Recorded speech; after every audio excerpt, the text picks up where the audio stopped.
Not every day a girl outside the aerospace community like me could attend this creative science festival thingy, but here I was, all thanks to my genius boyfriend Mike, who just got accepted into MIT's aerospace engineering program. This is all really interesting. So great that Mike brought me here. Hey, you ruined my project. Who are you? Sorry, I'm Mike's... Mike? I can't believe he's talking to another girl when his girlfriend is in trouble here. The girl followed Mike and immediately fixed the model I just broke. Such an unfortunate brain behind her flashy clothes. Shh, keep it down. She's Mike's girlfriend. Really? Our valedictorian is into airheads? Huh? I thought Mike and Liana were a thing. Liana, the pretty girl who just fixed a freaking spacecraft model in a split second, is being paired with my boyfriend?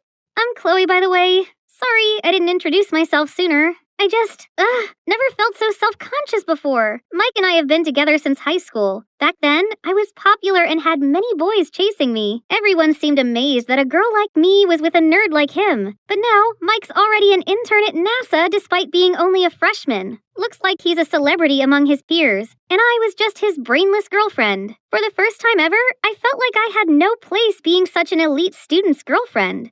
I couldn't stop thinking about what happened at the science festival, so I decided to talk about it in my talk show, Bubble Buzz. Although I didn't show my face, I had heaps of listeners, and every time the show was on, they flooded my comments section with excitement. Welcome back, my friends. So today's topic is, can a person's heart change when they go to college? I have a friend, Sally. She's been with her boyfriend for 2 years, 10 months, and 21 days. But now he's gone to college in another state, living among new friends and new girls. Should she be worried that she'll become old news? Obviously, out of sight, out of mind. Your friend should dump him before he does. No matter how good a relationship is, it can't escape the 3-year curse. The 3-year thing is real. All high school romances are doomed in the real world. Mike and I had been together for almost 3 years. Was this 3-year curse really hitting us? Every comment seemed to believe it, while user Twinkle Star seemed to think this whole curse was silly. Curses don't exist. Relationships aren't easy. Both partners have to be willing to make an effort in their long-term relationship. 2 years or 10 years, it's irrelevant. Why does someone as serious as Twinkle Star listen to my show anyway? Since my early days hosting the show, this person always comments with confusing and boring quotes. I'm sure the curse was not a silly thing at all. Whether it was my 3-year friendship with my first best friend Ella, or my parents divorcing after 3 years of marriage, the 3-year milestone was real. Actually, I do know one couple who beat the curse.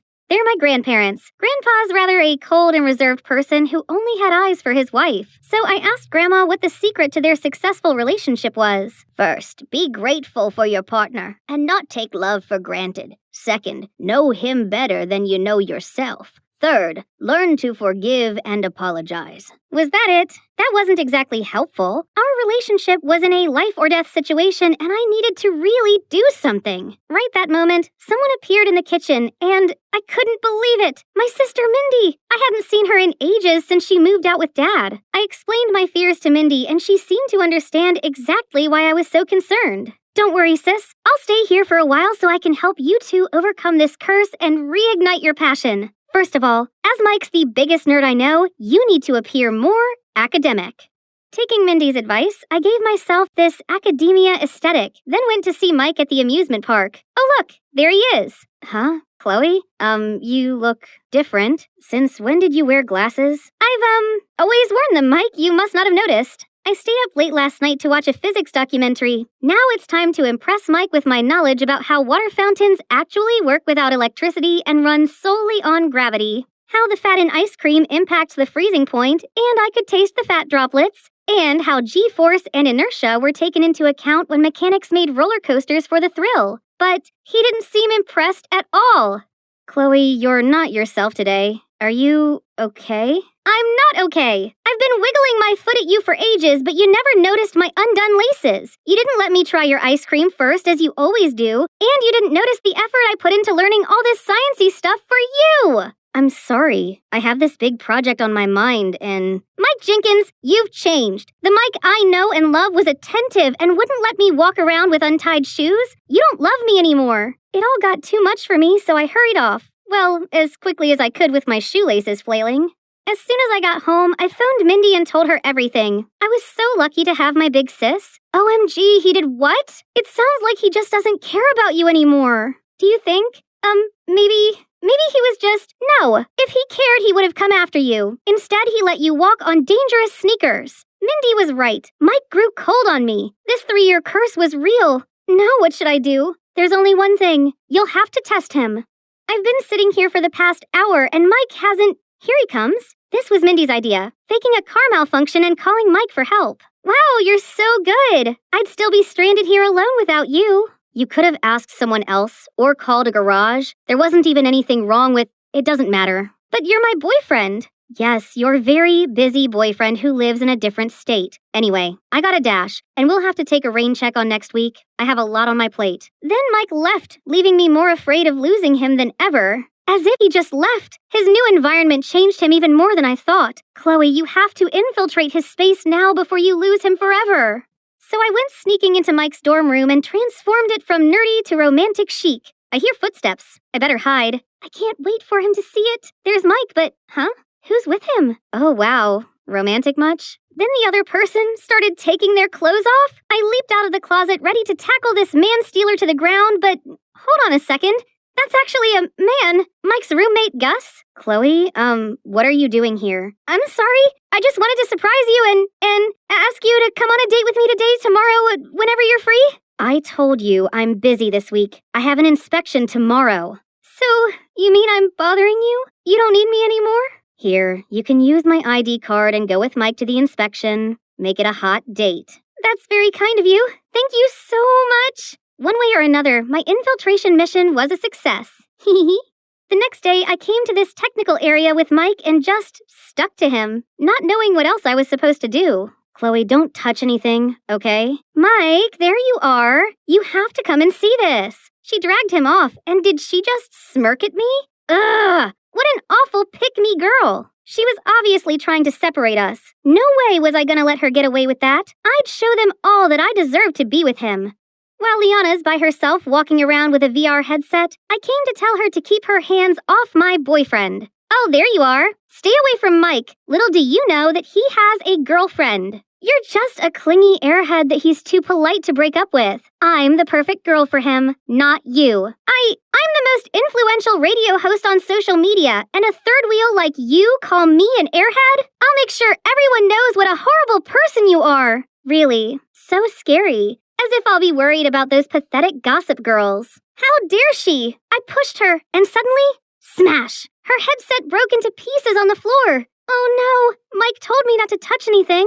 What are you doing here? What happened? I'm so sorry, Chloe. I know that you're not okay with this whole thing, but I'm Mike's teammate, and we have to interact a lot. Nothing is going on between us. You're overreacting. Then she ran away in tears like she wasn't at fault. She's lying. I didn't say that. She said she wants. Chloe, enough. I'm too busy to worry about what chaos you're gonna cause next. I think we should take a break. He took the ID pass off me, leaving me feeling like my whole world had crumbled. After crying an ocean of tears, I decided to make this right. I threw away my ego and texted him first, but before I hit send, I received a message from Mike saying he was sorry and we would have a trip to celebrate our 3-year anniversary. This meant we weren't over and the curse wasn't true. Ooh, I needed to figure out which outfits to bring. I got everything packed and ready for our vacation of a lifetime. It was gonna be so romantic. But all of a sudden, Liana rushed to us and flung her arms around Mike. My pet dog, Nova, she's passed away. I can't be alone right now. I'd rather die. That lying party pooper. Poor Mike didn't know what to say, so she just jumped in the back seat without my permission. No problem. The more, the merrier. I'll invite my sister to join us too. Mindy proved to be super useful, always interjecting whenever Liana approached Mike. But Liana just became more and more shameless. She glued herself to Mike and had the audacity to lie down next to him, like I was invisible, and even ate his ice cream. Worse still, my oblivious boyfriend didn't seem bothered at all. She's more cunning than I thought. You need to step up your game. It was such a beautiful night, but that third wheel Liana was buzzing around Mike like a mosquito. Then she started talking about physics stuff, and now he's so caught up in their conversation, I may as well have disappeared. How could I make Liana see Mike loves me, not her? Well, I wasn't sure if he loves me anymore. Chloe, Chloe, Chloe, you long for attention so badly you're willing to hurt yourself. She's already hurt because of you. This is her special 3-year anniversary, and you invited yourself like how you've always wormed your way in. I I bet you don't even have a dog. I diverted my gaze from a fake crying Liana to a confused-looking Mike. Chloe, what are you trying to do? I'm worried you've lost your passion for me because we're at the 3-year mark. We have different interests, and I can't help but feel insecure about us. If you keep acting like this, well, I just don't know. I've been thinking about our future too, and I've decided it's time for us to... Oh, no, this isn't happening. I think I'm pregnant. We got back 2 days ago, and Mike still hadn't contacted me. This curse had caught up with me, and I lost him for good. I just wish I hadn't lied about the baby. Then maybe our breakup wouldn't have been so awkward. This called for retail therapy. I stepped outside and saw Mike with a massive suitcase. Chloe, I've abandoned the project and dropped out of college. I'm going to take care of you. Both of you. Mike scurried around the house to make it pregnant woman friendly. He threw out all junk food, coffee, and even mayonnaise. Also, my high heels were packed away, and Mozart was played everywhere in the house. Apparently, it'll make the baby a genius. We were going to have the perfect, happy family life. But when I went to my room to get my laptop for my next radio show, I couldn't find it anywhere. I asked Mike and he said, I packed it up with your high heels, makeup, books, and put them all in storage. You don't need any distractions. Just me, you, and the baby from now on. No more radio, studying, or friends. We can have a bunch of kids and grow old in this house. What? This wasn't what I wanted. Neither of us should have boring, unfulfilling lives or give up our dreams, right? I might not have my laptop, but I still had my phone. Welcome back. Today's topic is my friend Sally, again. She lied about being pregnant so her boyfriend wouldn't leave her. Should she keep lying or tell the truth? This time, Twinkle Star appeared again. I know she's always been a brave girl who isn't afraid of admitting her own faults and correcting her mistakes. She should tell her boyfriend the truth and explain how much she loves him. Sounds oddly specific. Who's this person? Actually, Bubble Buzz, we know each other. Before I could ask him anything else, Twinkle Star went offline. Whoever that was, I think they were right. So I went downstairs to talk to Mike, only he wasn't there. Instead, Mindy jumped out of nowhere holding a pregnancy test and a bottle of Coke. I just need to dunk this in here and the plus sign will show up clear as day in case Mike has any doubt about the baby. No need to. I'm going to tell him the truth. Are you sure about that? What if Mike gets mad? I stopped and thought about it. No, as scary as it was, I couldn't do this anymore. I was looking out for Mike by telling him the truth. Where was he? He had to be around here somewhere. Liana, why was she here with Mike? Mike, I'm sorry, but Chloe's not pregnant. She admitted on her radio show. You deserve to be with someone who wouldn't make up such awful lies. Someone like me. Oh no! I lost the chance to tell him firsthand. Now Mike would never talk to me ever again. Chloe, wait. I couldn't turn around and bear the disappointment in his eyes.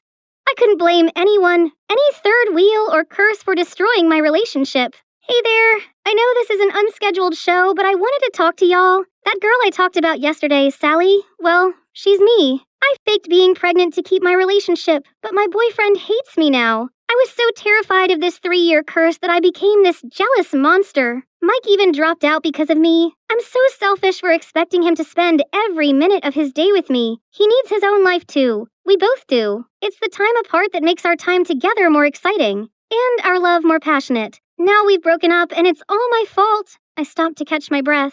Who told you I wanted to break up? Didn't you say you thought carefully about our future and made a decision? You know what? After all your silly shenanigans, including faking your pregnancy, I'm still madly in love with you. So the decision I made was, Chloe Ruth Evanson, you're crazy, kooky, and one of a kind. I can't stand the thought of not having you in my life. Will you marry me? Yes? But, Mike, after our engagement, you should continue your studies, projects, internship, and whatnot. You don't have to stay by my side all the time. What? I thought you'd like that. We can be together all day and make enough babies for a soccer team, right? Relax, I'm just kidding. I knew you were lying about the baby all along. Your grandpa told me. Turns out, Twinkle Star was none other than my grandpa, who saw that I needed some guidance and tried to give me objective advice. Mike only went along with the lie to tease me. Who knew my nerdy boyfriend could be so playful? Or should I say, my fiancé? Hey there, animated story show viewers. I'm Crystal, a model and influencer, and I'm here for the Trend Like This Influencer Awards. Why don't you come on in and get ready with me? I know what you're thinking. I have a unique look. You see, I have vitiligo, a condition that causes pale patches to develop on my skin. It's definitely different, but I don't really see it as a disadvantage, but rather one of my biggest perks in life. Since I was a kid, people have always gawped at me in the street. But luckily, my mom and big sis have always been there to support me. Honey, they're only looking at you that way because you're beautifully different. Yeah, Crystal, never doubt yourself. You're one of a kind. Thanks to them, I've grown to adore the way I look. Then one time, while we were walking in the park, this eccentric-looking man approached me. Oh my word, your skin! It's a masterpiece! Turns out, he was Bo Ivanov, the world-renowned photographer. He begged me to model for him, and with the encouragement of my mom and sis, I agreed, and my photos became a viral hit. That's when my interest in modeling sparked. I joined this awesome modeling agent and got to learn all poses for photo shoots, wear these gorgeous outfits, and best of all, have makeup done to complement my vitiligo, not to hide it. Ever since then, I've worked my butt off, fully committed to my work. That's how I became the face of multiple fashion brands and built up my influence empire. I wanted to pave the way for people like me to love themselves and celebrate our own uniqueness. 'Cause look at me, my career, my life could come to this point today, all thanks to my skin, and I wouldn't change it for the world. But then this morning came, I woke up to see, my vitiligo patches, they were gone! This can't be happening! I still have tons of fashion shows and events booked for the rest of the year. Without my patches, will they all cancel on me? Panicked, I called my manager, Alex, and she immediately rushed into my apartment. This shouldn't have happened. The project with Red Rush is next week. I know that. What can I do? Go see a dermatologist? No, Crystal. You can't breathe a word about this to anyone. You don't want to ruin your career, do you? Well, no, but I can't hide inside forever. No, you can't. But you can fake your patches. Just use makeup. Draw some on. What? You mean I should lie to everyone? Your choice. It's either that or kiss goodbye to your career. This is wrong, I know, but I've worked so hard for this. I couldn't just give up now. I guess the foundation would have to make do. I went back to my daily modeling life, and luckily no one seemed to suspect anything. But I was so on edge and constantly checking my makeup. Crystal, have you heard? The brand Raris is looking for models with unconventional features for its newest fashion collection. You're the perfect fit! OMG! Everyone who's anyone in fashion knew of the Raris' creator, Mr. Finnegan. If I become his muse, that's my step into high fashion world! I can't miss this once-in-a-lifetime opportunity! I got my focus straight, fearlessly walking into the building, when suddenly my heel got stuck. I tumbled backward, and out of nowhere, these strong arms wrapped around me, and I landed straight into their warm embrace. For a moment there, I could feel their divine scent overpowering me. Dior Sauvage, isn't it? You don't change much, do you? Still clumsy even though you're now a superstar. Hold up, this voice. It's Sam, my high school ride or die! My, puberty has hit him hard, huh? Samuel knelt down and gently put the heel back on my foot. Yep, my heart was definitely flipping out of my chest. You're going in for the casting, right? Oh, yes. But how do you know? I'm one of the judges. I gotta go now. Break a leg. But not literally. Wow, Samuel's made a name for himself already. Impressive. Wait, Crystal, you're here for work. And now time to shine. I strutted my way along the catwalk, doing my signature twist-turn pose at the end of it. As expected, all the judges were mesmerized. This job was in the bag. Just then, everyone went ooh and ah at the girl next in line. It's Amanda! She's known as the Super Rookie, who challenges the modeling world standards. Ironically, that title once belonged to me, but that's how this industry works. You can easily be dismissed if not careful. We got the results right after the casting. As expected, I was in for the show. Hooray! Hey, Crystal, right? Amanda, huge fan of yours. Say, can a pro like you give this rookie any advice while we train together? You do know this is a competition, right? That means no help. Then I shimmied off.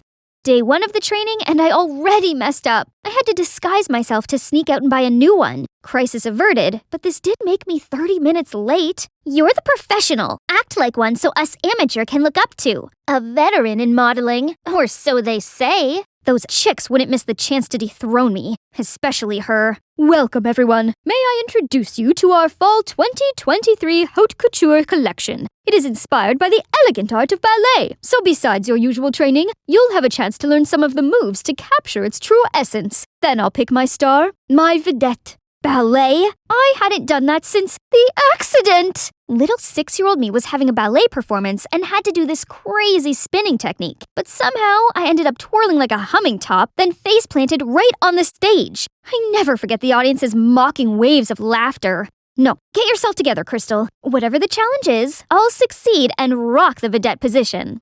The first lesson was catwalk. Easy peasy, no one came close to matching me. Good posture, excellent posing. Well done, Crystal. Aw, he's so sweet. Can we just take a break to admire this piece of art? Come on, why are you so shy today, Crystal? Your patches are superb.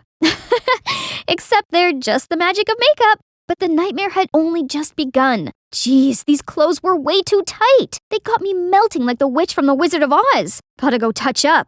Then during another session, I couldn't keep my balance and was wobblier than a jellyfish. Meanwhile, Amanda effortlessly executed all those moves. A few days later, Mr. Finnegan organized a photo shoot, which we had to pose like a ballerina on this revolving platform. The past trauma immediately rushed back into my head. I stepped onto the platform shaking like a leaf. Only with Samuel holding my hands could I imagine to do the simplest pose. At least it's over now. My, our pro seems a little rusty, doesn't she? Just step back and let one of us younger girls take care of this. Right, Amanda? Go practice, Xena. Amanda stepped up to the platform. Her body started moving like a real swan.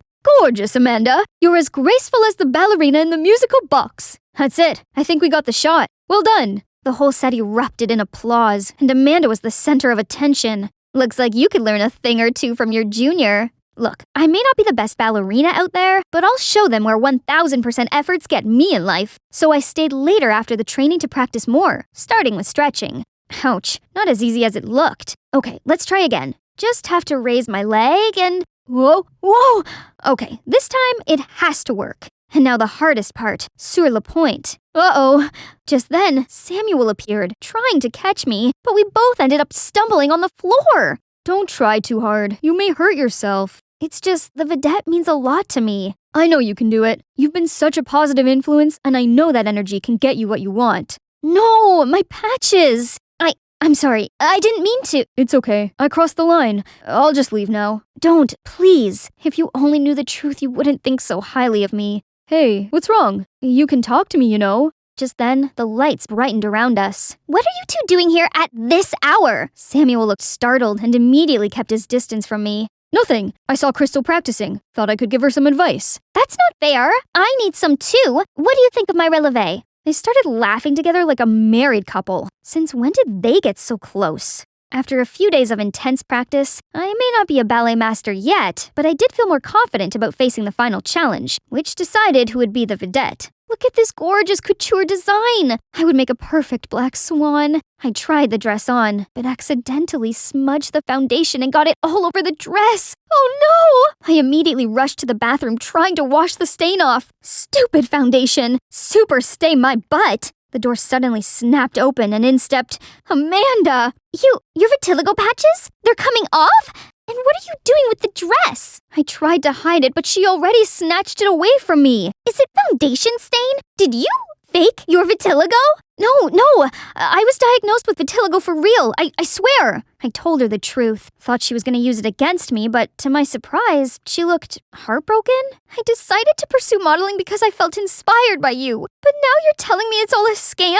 How could you? Amanda, wait, please. I thought you were against me. Does it matter anymore? Now that I got a taste of the truth, you don't deserve my respect. I was at an utter loss for words. I'd been so wrapped up in fear of losing my career that I couldn't care less how my action could affect those who looked up to me. I'm nothing more than a hypocrite. I couldn't live like this anymore. Vitiligo or not, I had to stay true to who I am. I walked straight up to the judges panel and wiped all my foundation away right in front of them. Mr. Finnegan, I no longer fit in your collection. The truth is, my vitiligo has gone. I no longer have any unconventional features. Thus, I'm here to announce that I will cut myself from the show. I'm deeply sorry for all the trouble I caused. I turned to walk out the door, but there stood Samuel. Crystal, I don't understand. I'm sorry, Sam. I'm not the person you think I am. I ran home, hid under the blanket, and cried myself to sleep. Suddenly, a call from my manager woke me up. How can you sleep at this hour? The press is going wild. They're calling you an attention-seeking fraud. I immediately came to my senses and looked up the news. Oh no, how could it break out so fast? At this speed, I'd be canceled by tomorrow morning. See what happens when you act out of my order? Gosh, you models are so dumb. Don't go anywhere. I'll be there to handle this. Was she being for real? All of this was her idea in the first place. Enough! Have fun dealing with this on your own, Alex. I shut down my phone, packed my stuff, and left it all behind to go to my secret place. I used to spend time here with my family when I was a kid. Being surrounded by nature calms me down. Suddenly a hand pressed on my shoulder. Hey, we've been looking for you. Samuel? And Amanda? Did you guys follow me here? It's the only way we could find you. I'm sorry for going at you like that. I was so shocked. You don't have to. It's all my fault. I lost myself when my vitiligo went away. I acted out of fear and ended up disappointing everyone who's counting on me. Well, it's hard to stay sane when your identity is taken from you. But what's important is you've learned your lesson. Now, where is the fearless, confident Crystal we all love? She's right. Patches or not, you're always special to us. That means a lot to me. Thanks, you guys. Turns out I'd misunderstood Amanda this whole time. She's brilliant, gorgeous, and caring. And perfect for Samuel. Welp, that stings. Suppose it's time I got back to work for some damage control. I opened the phone to see hundreds of notifications. Among them was a message from Mr. Finnegan saying he has a place for me at the fashion show. So it's not the end for me, right? Go get it, girl. Yes, it felt so good to be back. Crystal, you're here. I have great news. You'll be the vedette for this collection. Me? But I don't have any unconventional features. Doesn't matter. You're perfect the way you are. 2 girls will stand by your side, and you'll be in the center wearing this work of art. An elegant swan among the flock of ugly ducks. Isn't that a bit offensive? So this was your plan all along? Playing dirty tricks to save your flopped career? Cut it, Xena. Mocking me won't change the situation. There's something fishy going on here, and I'm gonna get to the end of it. Finally, the show has come. As soon as I got the signal, I strutted to the runway confidently, turning heads to my every step. But it's not for the reason you're thinking. I actually switched places with Amanda, and now all the spotlights are on her. Right at that moment, Mr. Finnegan bolted to the runway. What do you think you're doing? You ruined my show. I had a deal with her. What deal? Tell me. Right now. It's her who's behind this. Alex? Ugh, that snake! It turned out Alex bribed Mr. Finnegan to let me be the vedette and drag the models with unconventional features down since I'm no longer one of them. Hearing that, all the models turned furious, ready to jump at the 2 frauds. You 2 have crossed the line. I don't need any of your manipulative games to continue my career. I will stay true to myself no matter what. Unconventional features or not, I'm always willing to speak up for them because everyone is beautiful in their own way, and they deserve a chance to showcase their beauty to the world. The audience erupted in cheers and applause, while Mr. Finnegan and Alex were surrounded by cameras and criticism. Justice served. After all that drama, I'm still modeling, but with a different agency that fully accepts me for the real me. I continued to influence young people on self-love and being uniquely themselves. Amanda and I became the best of friends. We also made tons of plans to collaborate with Samuel, but honestly, I couldn't shake off this heart-wrenching feeling whenever these 2 were together. Luckily, my hectic schedule has left me no time to think about that. Guess what? After days and nights of hard work, I now have my own line of skincare products called Only You. Exciting, right? Oh, Sam, you made it! Wow, they're beautiful. Amanda will love them. No, they're not for Amanda. They're for you. Crystal, I'm crazy about you. I always have been. What? It's me you like all along? Then why didn't you tell me that before, silly? I leaped into his arms, and we shared the most amazing kiss. Perfect ending for an amazing journey, huh? I was skipping to the kitchen to see the apple bag Dad had prepared for my school picnic. Aw, how thoughtful of him. I excitedly took a bite, but it tasted like it had been left to rot for a decade. I frantically checked the bag and saw this was not the only bad one. Dad! Hey, I'm Doris, and things like this are an everyday occurrence for me. My dad's clumsy and colorblind, 2 contributing factors that sure make life interesting. Since Mom passed away, I had to watch him like a hawk, else you betcha he'd mess stuff up. One time he roasted a turkey, but it was so raw as if it would jump off the plate and run around the house. And on my last birthday, he got me a pair of mittens with one bright orange and one neon green. I reluctantly tried them on, looking like a clown while people burst out laughing. Despite all that, he's still an awesome dad in my eyes. A super talented artist with incredible artwork, provided he lets me label the paint colors. And also a really big supporter of my dream.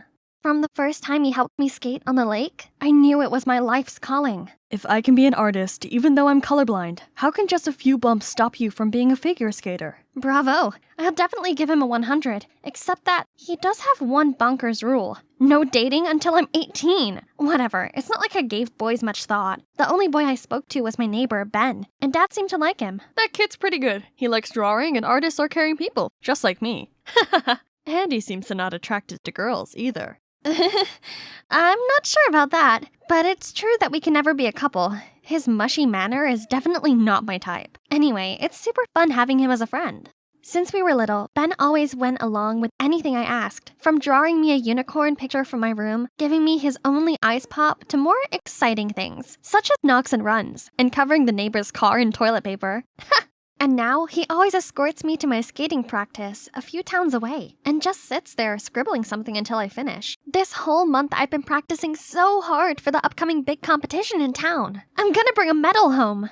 This is my time to shine. I started gliding, letting the rhythm control my movement. The cold, calming breeze pushed against me like I was flying. It's time for an axel jump. I sprang into the air like a cotton ball, but suddenly lost my balance and fell flat on my face. As a result, I was ranked 29 out of 30. Duh. But surprisingly, there was one judge giving me all high marks. Finally, someone saw my potential. I was beaming when this cute guy approached me. Hi, I'm Luke. Just wanted to say that you were absolutely on point out there. Oh, he's that guy. I really want to get to know you more. How about we hang out together? I'll take you somewhere as special as you are to me. This is definitely against Dad's rule. But oh boy, his killer smile made my stomach swoosh. So I ended up saying yes. I excitedly told Ben, but he gave me this sour-faced look. Hey, your dad will not be happy if he knows this. Just don't let him know. Luke is an expert, so he can help me hone in on my talent. You will keep this a secret, won't you? So here's my first date ever. Luke was so sweet. He complimented my ice skating and constantly gave me these loving looks. Our food arrived and delish! Bon appetit. I daintily tried the mashed potato and immediately felt the delicious taste of warm butter and chives and something pointy? A hairpin? I quickly stood up, demanding to see the manager, but Luke stopped me. Babe, you found the gift I prepared for you. Then he grabbed the hairpin and wiped it on his shirt and put it on my hair. Maybe this was a normal thing for guys to do on dates, right? Only his gifts show didn't stop there. Later I found a ring in my steak, then a keychain in my salad. You're cute, just like this Lotso. Isn't he the bad guy? But the cherries on top were the movie tickets in my sandwich. Luke, what's this about? I just hope we could bond over watching movies together. You hate it that much? No, I didn't mean that. Think about it. It was kinda weird, but also the sweetest thing that had ever happened to me. Luke had a funny way of showing it, but he made me feel special and giddy, and maybe in love. Before I could think straight, he was leaning closer to me. I closed my eyes and was ready for the most romantic kiss ever. But why were his lips so hard and unmoving? What? The menu? And holding it was Dad? You know this crazy old man? I am her father. Then Dad dragged an extra chair over to our table, plopped down, and started babbling on. Then, when Luke wasn't looking, Dad poured pepper into his coffee. Before I could say anything, poor Luke took a sip and spat it out everywhere. Sorry. I thought it was sugar. You see, I'm colorblind, so it was an honest mistake. After that, he accidentally splashed the sauce on Luke's shirt, then grabbed his glass of red wine and poured it over Luke, saying he was trying to clean it. Enough! Your old man is insane! No one will ever date you again! Then he stormed away. I was furious. How could Dad embarrass me like this? You're controlling, crazy, and do the stupidest things. You don't allow me to be me, and you just scared away my date. None of his apologies could move me. I had the right to make my own choices without Dad interrupting and being ridiculous. So I used my savings. I moved out of my home to start my new life. This freedom was greater than great. I could talk to any guy and go on as many dates as I wanted. Only, I know there's always were extra eyes on me. Do you get the feeling someone's watching us? No way! It's just you and me. I've had a great time. Do you want to do it again? Ugh! What the fudge? If Dad thinks he can stop me by messing around like this, he's totally wrong. It did quite the opposite instead. I started dating loads of guys, even if I didn't like them that much. It was so nice being spoiled by boys, and my room was always full of their presents. I updated Ben all about my dating stories, but he just frowned. Yo, slow down. You want to speed date the entire town? Man, it's just dating. It's not like I've agreed to be their girlfriend or anything. But you don't even know them, or what their intentions are. My dad doesn't understand me. Why now you sound just like him? Fine, don't feel like you need to come here or give me rides or anything. I can make my own way to school and get my date to come with me to practice from tomorrow. I'm sorry, Doris. Ignore me. I'm probably just overthinking stuff. Yeah, Ben's Ben. He's still the one I could count on after all. Anyway, being a serial dater can cause troubles. I muddled up Gregory's interest with Ivan's. And I forgot I already told Anton my hilarious story the third time already. I was late for my date with Hector because my previous shift with Ryan went on longer than I expected. Ben being so exhausted from all of this dating, I fell asleep during my meal with Christian. Luckily for me, Ben was always there to help. What's up? You look exhausted. I don't know. Dating was fun at first, but now it left me no time to rest, and now I can't even distinguish those guys. Hey, what's so funny? Nothing. It's just nice not having to share you with an alphabet of guys. Don't worry, you're the only bee in my life. One day after school, a group of boys surrounded me and started accusing me of being a cheater. Hey, it wasn't like I was anyone's girlfriend, so it wasn't classed as cheating. I'm still single, so I can go on many dates as I can. Only, my outburst seemed to make them even angrier, as all these guys shouted at me. A cop walked over. Hang on, is that Dad? Hey, you boys stop bothering this young lady right now. I just finished a karate course already. I'll give you a piece of my mind. See? Hi-ya! Hi-ya! What a bunch of weirdos. Thank God Dad came here on time to save me. But it's such a shame that he saw I was a helpless failure at everything. So my shame became rage. Who asked you to show up and make a scene? Quit bugging me with all your nonsense. I can handle this myself. When I returned to my apartment, Ben was sitting there waiting for me. Overwhelmed with everything, I burst into tears. He pulled me into an embrace, and I instantly felt better. But then, Doris, stop with the games and just go home. Games? This isn't a game. This is my life. I deserve to live it how I want to. You're too much of a coward to ever understand that. As soon as I said it, I regretted it. Ben looked so hurt and mad. He just shook his head and left. I honestly thought he was the one person who would never leave. But whatever. I didn't need him, or Dad either. Now I had to prove to Dad that I was mature enough to handle independence and could find someone much better than Ben beside me. Just wait and see. Told you. Now God bless me with this guy, Mark, a super strong and macho BF who was always ready to protect me. Babe, look out! What? Just let me handle this. Then he moved me out of the way and punched right to the wall. Wow, that's a mosquito. Thank you for saving me. One time, we were strolling through the school's garden when I spotted Ben. I immediately gave Mark a cute damsel in distress look and said, Babe, I'm so tired. I think I'm gonna pass out. Don't worry, I'll take you to the hospital. Suddenly, he lifted me over his shoulders and carried me off. My head was spinning, and it made me want to faint, literally. I begged him to put me down and let me sit for a while. Then, I suddenly saw Ben frowning at me. Seeing me totally fine without him, how can he not be annoyed? But who was that? She started staring at his art passionately. Then, can you believe it? She asked him to draw her, and he agreed. I can't stay here watching this ridiculous play, so I grabbed Mark's hand and pulled him away. But that night, I kept tossing and turning, and the image of Ben and that girl couldn't get out of my head. No big deal. They were just super irritating, that's all. Too many things happened, and now it's time for me to focus on my figure skating dreams again, with my sugar plum. As he went off to buy us some drinks, who should come over to me but my first date disaster, Luke? Oh, you're still ice skating. Just give up already. I only gave you a high score so you date me. Don't flatter yourself. By the way, your crazy old man's still doing good? Shut up. My dad was right about you, you jerk. Jerk? Okay, this jerk will tell the rink manager to ban you from coming here for good. I stared at him, open mouthed, not knowing what to say, when out of nowhere Ben appeared. I don't think the skating committee would be impressed by your fake scores, do you? All it would take is one email and you can kiss your position on the judging panel goodbye. How dare you! Then he left in anger. Right at that moment, Mark returned. Babe, skating sucks. Just quit it. Let's go for some trampoline then. Dars, go practice. No one dares to ban you now. Who the freak are you? Mark, stop! That's Ben, my friend. No, just an acquaintance. Dars, watch yourself with that guy. It's none of your business. Let's go, Mark. Bye, loser. The next day at school, I saw Ben with that girl again. My heart thumped in sadness, and I don't even know why. Maybe I was so used to having Ben around me, and honestly, I missed him a lot. Mark soon followed my gaze over to Ben. Isn't that the dude from the ice rink? Why are you gawping at him? He was lunging toward Ben right after. I grabbed his arm trying to stop him, but he pulled me away instead to a corner. You are my girl. Remember that.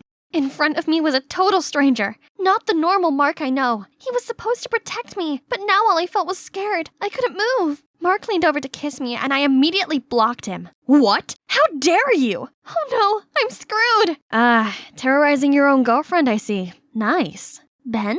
Right on time. You're so done with me. Then Mark grabbed a flower pot and charged at Ben, but I panickedly pushed him over before he could do anything with it. He stumbled about, mumbling something, when Ben's fist came out of nowhere. You want another punch? Mark waved his fist at him, but then turned around and hurried off. I stared at Ben. I couldn't believe my eyes. He was strong and protective, totally different from the soft Ben I knew all this time. Doris, I think it's time for you to go home. Have you ever wondered why your dad really did that? Ben was right, and the day's drama made me realize how much I missed Dad. I wonder how he was doing.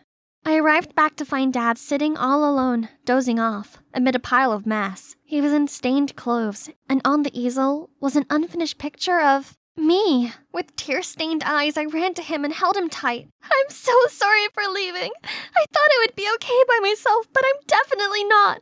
I miss you. You're back. I miss you too, darling. I felt so bad for upsetting Dad. When I calmed down, we talked through our problems. Sweetie, I know, it's just hard. You're all I have left. I just worry you're too young to make the right decision and can't bear seeing these idiots hurt you. But Dad, I need experience to learn and grow too.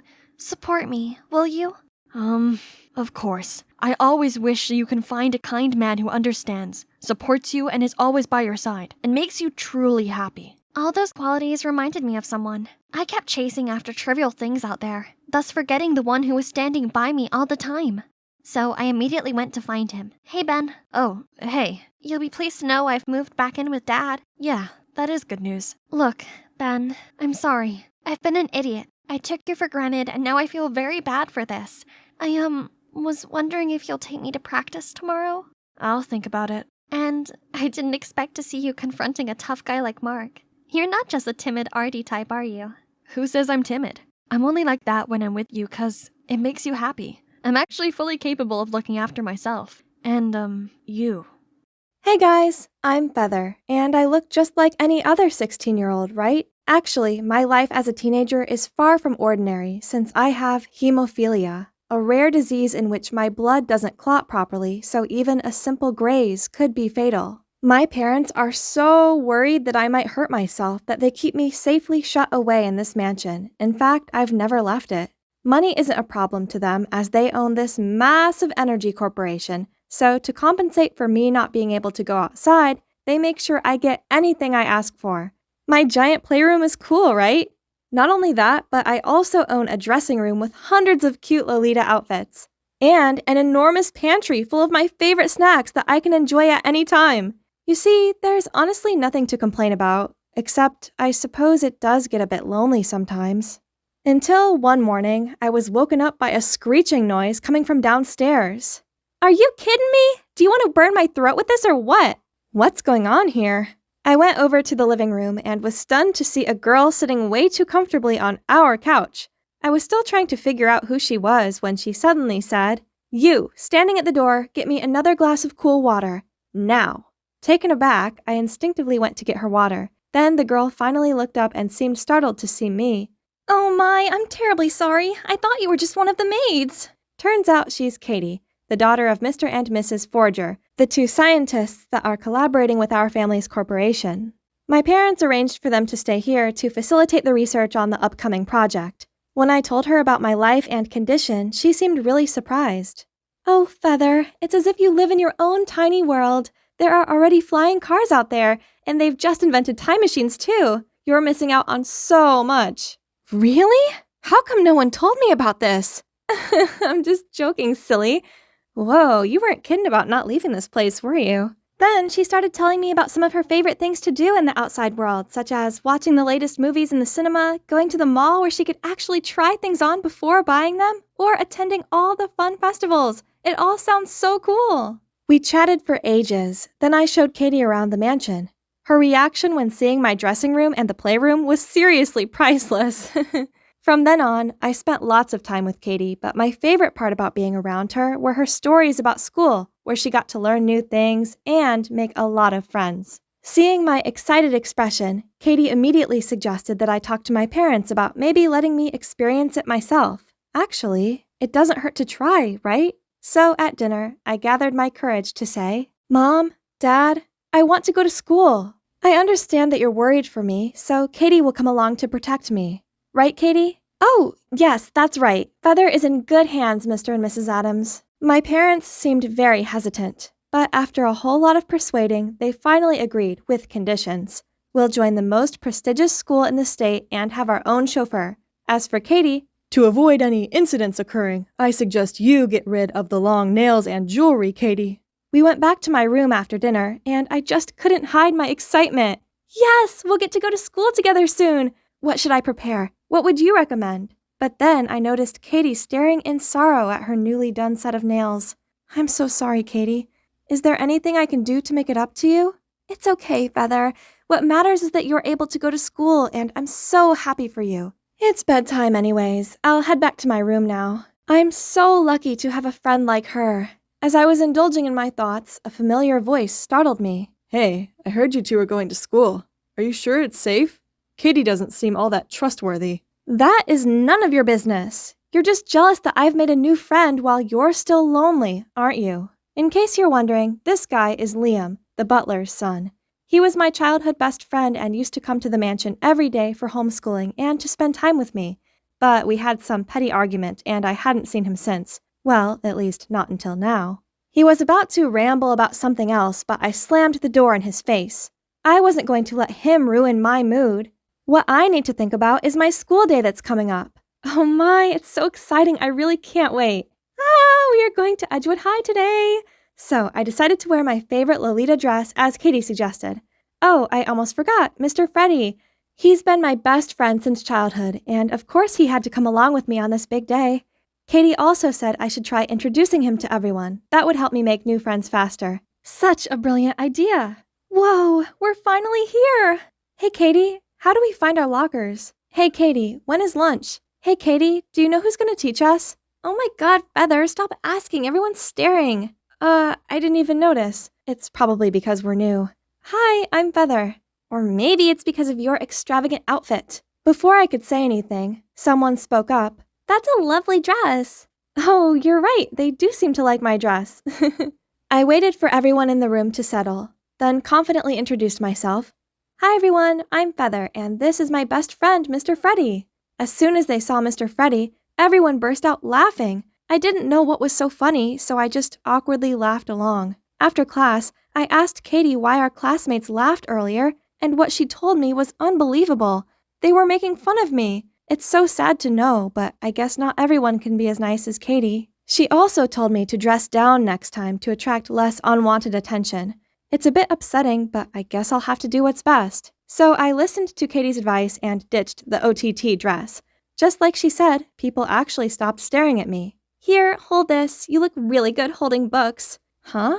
That sounds kinda weird. But it's fine, though. She probably wanted my help but was just too shy to ask. After the morning classes, I went to buy a bunch of lollipops, and that might look odd to Katie, so I let her know about how lollies are my special anxiety remedy. People here seem to be quite judgy, which got me a bit uneasy. You want one? Aw, poor you, but no thanks. By the way, I'll have lunch with David today. You know, the cute jock in our math class. So you're on your own this noon, okay? Then she quickly left without waiting for my response. I didn't know having lunch alone was so boring. Everyone has their own group, except for this one guy wearing a hoodie and a mask. Hi, can I join you? But he didn't even reply, just stood up and moved to another seat. Did I do something wrong? Feeling the anxiety taking over, I immediately took a lollipop to calm myself down. And it's doing a wonderful job at making me feel better. But suddenly, someone snatched it out of my hand. I chased after him, but slipped on someone's foot and fell hard on the floor. Panicked, I burst out crying, and I heard the guy that took my candy say, Feather the toddler. Then everyone laughed at me again. Luckily, a guy spoke up. Stop this nonsense. What are you going to do if she's injured? Oh wait, it's the weird guy from lunch. He checked on me to make sure everything was fine, then quietly went back to his seat. I didn't even have the chance to ask for his name before the teacher came in. This guy was so strange, but there was one thing I didn't understand. Why was Katie also laughing? Back home, Katie came to find me in the playroom, and I questioned her about the incident earlier, and she quickly apologized as she thought they were just joking. She then suggested going shopping and offered to buy me something to cheer me up, and so I agreed immediately. We went to the mall the next morning, and I had the best time. We had iced coffee and some delicious pudding. Katie also got me an adorable little hair clip, and so I bought her a bunch of new clothes in return. We were about to head home when Katie said, "Hey, Feather, I have a cousin whose sneakers are falling apart. Would it be okay if you helped me get him a new pair?" Of course, anything for my best friend. Making my best friend happy was the most wonderful feeling in the world. I'm so grateful to have such a lovely person like her to come into my life. But then the next day, I walked into class to see Katie being all lovey-dovey with the boy who took my lollipop. So that's the David that she mentioned, and on his feet were the brand new sneakers that were supposed to be for her cousin. Why is he wearing the shoes I bought? Then Katie pulled me outside and explained profusely, "Feather, calm down. The shoes were too big for my cousin, so I gave them to David. I didn't lie to you, I promise." "Fine. Please just don't let me see him wearing them again." I felt really bad since Katie seemed really sad after hearing what I said. At that moment, David approached me. What's up, toddler? You got a problem with my new kicks? I froze in fear. Then thankfully an announcement came through the speaker. "David Peterson, please come to the principal's office immediately." Turns out he's in trouble for spray painting a teacher's car. At least someone already helped me teach him a lesson, but that wasn't all. A few more of my classmates also got detention for cheating on the math quiz yesterday, while some others got caught skipping classes. It was such a crazy morning. It's as if someone was trying to play the hero here. Finally, it's lunch break. Hoped things would be better in the afternoon, but... What is this? A poster of me? It also says underneath, "Feather the toddler is the snitch." Katie took a look at it and said that the best way to deal with these kinds of jokes was just to play along. I'm not sure about that, but it seems like the only way now. And so, I climbed on an empty chair in the cafeteria and started speaking loud and clear. May I have everyone's attention, please? Hi, I am Feather the toddler, and I am proud of it. Instead of getting the response I'd hoped for, what I got back was food. The whole cafeteria was laughing and throwing food at me. I covered my face, trying to dodge it, but the floor got slippery from all the greasy food, so I ended up falling. Oh no! I scratched myself! I could only lay on the ground out of pain. People finally stopped as they saw me bleed. All I could vaguely hear was a familiar voice calling my name. I woke up in the hospital to find Liam sitting next to me. Feather, you're awake. Do you feel pain anywhere? Well, Liam? Why are you here? Where's Katie? Katie? You're still worried about Katie? She's the one who was behind all this. She told the principal about your classmates and told everyone it was you to make them hate you. What? How is that possible? Turns out the guy who was always wearing a hoodie and mask was Liam. Liam had always been suspecting something shady in Katie's behavior. So, after failing in warning me about her, he decided to look out for me himself instead. I cried and tried to hug him despite the pain on my arm. Then Liam showed me a shocking video of Katie talking trash about me to everyone. "Oh, why was Feather carrying my books, you ask? It's because her parents work for my family's corporation and she'll do anything I tell her to as long as I give her some money." Seeing the anger and also disappointment in my eyes, Liam calmed me down and said he had a plan to expose my so-called best friend. When I returned to school a few days later, I stormed straight over to Katie. "It's you! You're behind it all! I already know everything." "Stop being ridiculous, Feather. You got busted and now you're trying to blame me. Drop the act. No one's falling for it." At the end of class, Katie suddenly gathered everyone. "People, head over to the lecture hall. I have something very interesting to show you guys." Oh boy, I wonder what else she has planned. Liam and I quickly followed the crowd and found Katie standing on stage. "Oh, Feather, I'm glad you're here. This is about you after all." The screen started playing a video of me sitting on my swing, playing with my dolls, and taking armfuls of candy out of the pantry. Do you see that, everyone? Feather is just a toddler in a teenager's body. Such a weirdo. I was waiting for everyone to start laughing, but the crowd stayed completely silent. Then Katie hesitantly continued, "Not only that, she's also the poser who snitched on us." Then, to her surprise, the angry crowd started booing and shouting at Katie, saying she is the evil snitch. Then they turned to me. Your rooms are actually pretty cool. I wish I had a snack pantry like that. It's so awesome. Katie sounded panicked as she continued talking more trash stuff about me, but no one listened. Turns out, Liam had set up a group chat in which he'd posted proof of Katie's actions, including the video of her talking to David, and also pictures of her coyly walking out of the principal's office after she must have snitched on everyone, and her putting up that mean poster about me. Katie, you're the one embarrassing yourself. Everyone knows that you're a snake in the grass. I trusted you, and what I get back are all these lies and schemes? I feel so ashamed for ever calling you a friend. As Katie looked around at the unimpressed-looking crowd, she realized her game was up and quickly fled the scene. Later on, we arrived home to see my angry-looking parents standing next to Katie's mom and dad, who had all their luggage packed ready to move out. Yes, Liam had already told them everything. In the end, Katie's parents made her apologize to me. Only after a lot of persuading did my parents let them keep their jobs. I never saw Katie again, but I did make a bunch of new friends that I invite around sometimes. The snack pantry is a big hit. Now, I wear whatever I like without worrying about being judged. Most of all, I'm enjoying my school life, and it's all thanks to the help of my trusty soulmate, Liam. It was a Saturday at my environmental club. I saw my friends chatting, so I hurried over to join them. What about Walmart? Walmart? You guys hang out there? Can I come too? I love looking at wall stuff. Huh? Why was everyone gawping at me like an alien? Oh, Walmart! Duh, I was just fooling around. Anyway, you guys go have fun. There. You're probably thinking, has this girl been living under a rock? How can she not know what Walmart is? Well, now I do. Hi, I'm Jasmine, the only child of the biggest hotelier in New York. Growing up rich, I was used to lavish parties and being around wealthy families. That's how I met my girls, Katie and Ashley, daughters of my parents' business partners. I may have lived a privileged lifestyle, but I was actually happiest when I got to work in my art studio. I had an anonymous Tumblr account where I shared some of my finest oil paintings. There, I'd been talking to this one fan for a while, Daniel. He's such a hottie, and he loves art too. But best of all, I just found out we're going to the same high school. Yay! So when the school year started, I asked to meet Daniel in person. Oh, that must be him! I was about to greet him when suddenly a girl appeared. Wow, there sure are a lot of rich girls around here. I swear I saw a few of them ogling you. Ugh, please. You know how I despise those spoiled princesses the most? I just can't stand being close to them. Oh no! Daniel hates rich girls? I can't let him see me today. Not like this. So I texted him saying something had come up. Over the next few days, I found out that Daniel was Mr. Cool with all the straight A's, currently the president of the environmental club. And he's single. So that's Haley, just a close friend of his. I was determined to conquer Daniel's heart.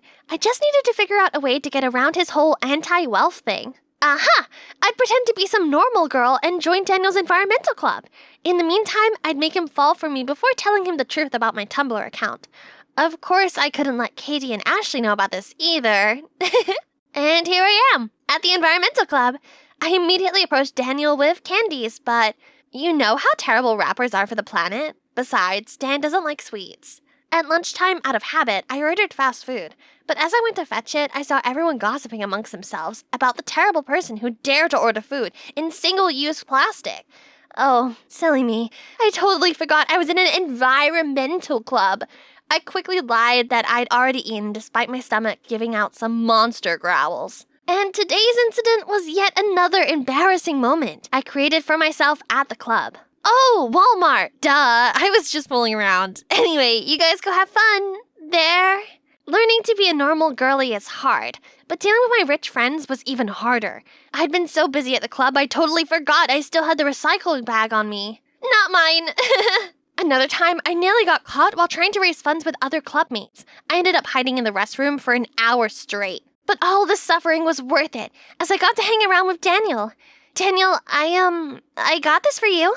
Oh, this is for me? You're a great painter, aren't you? Thanks. By the way, meet Andy. He's in the Eco Bus Stop Poster Design Group, and you're gonna work with him from now on. Not like a rich kid like him needs the bus. Andy, what are you doing here?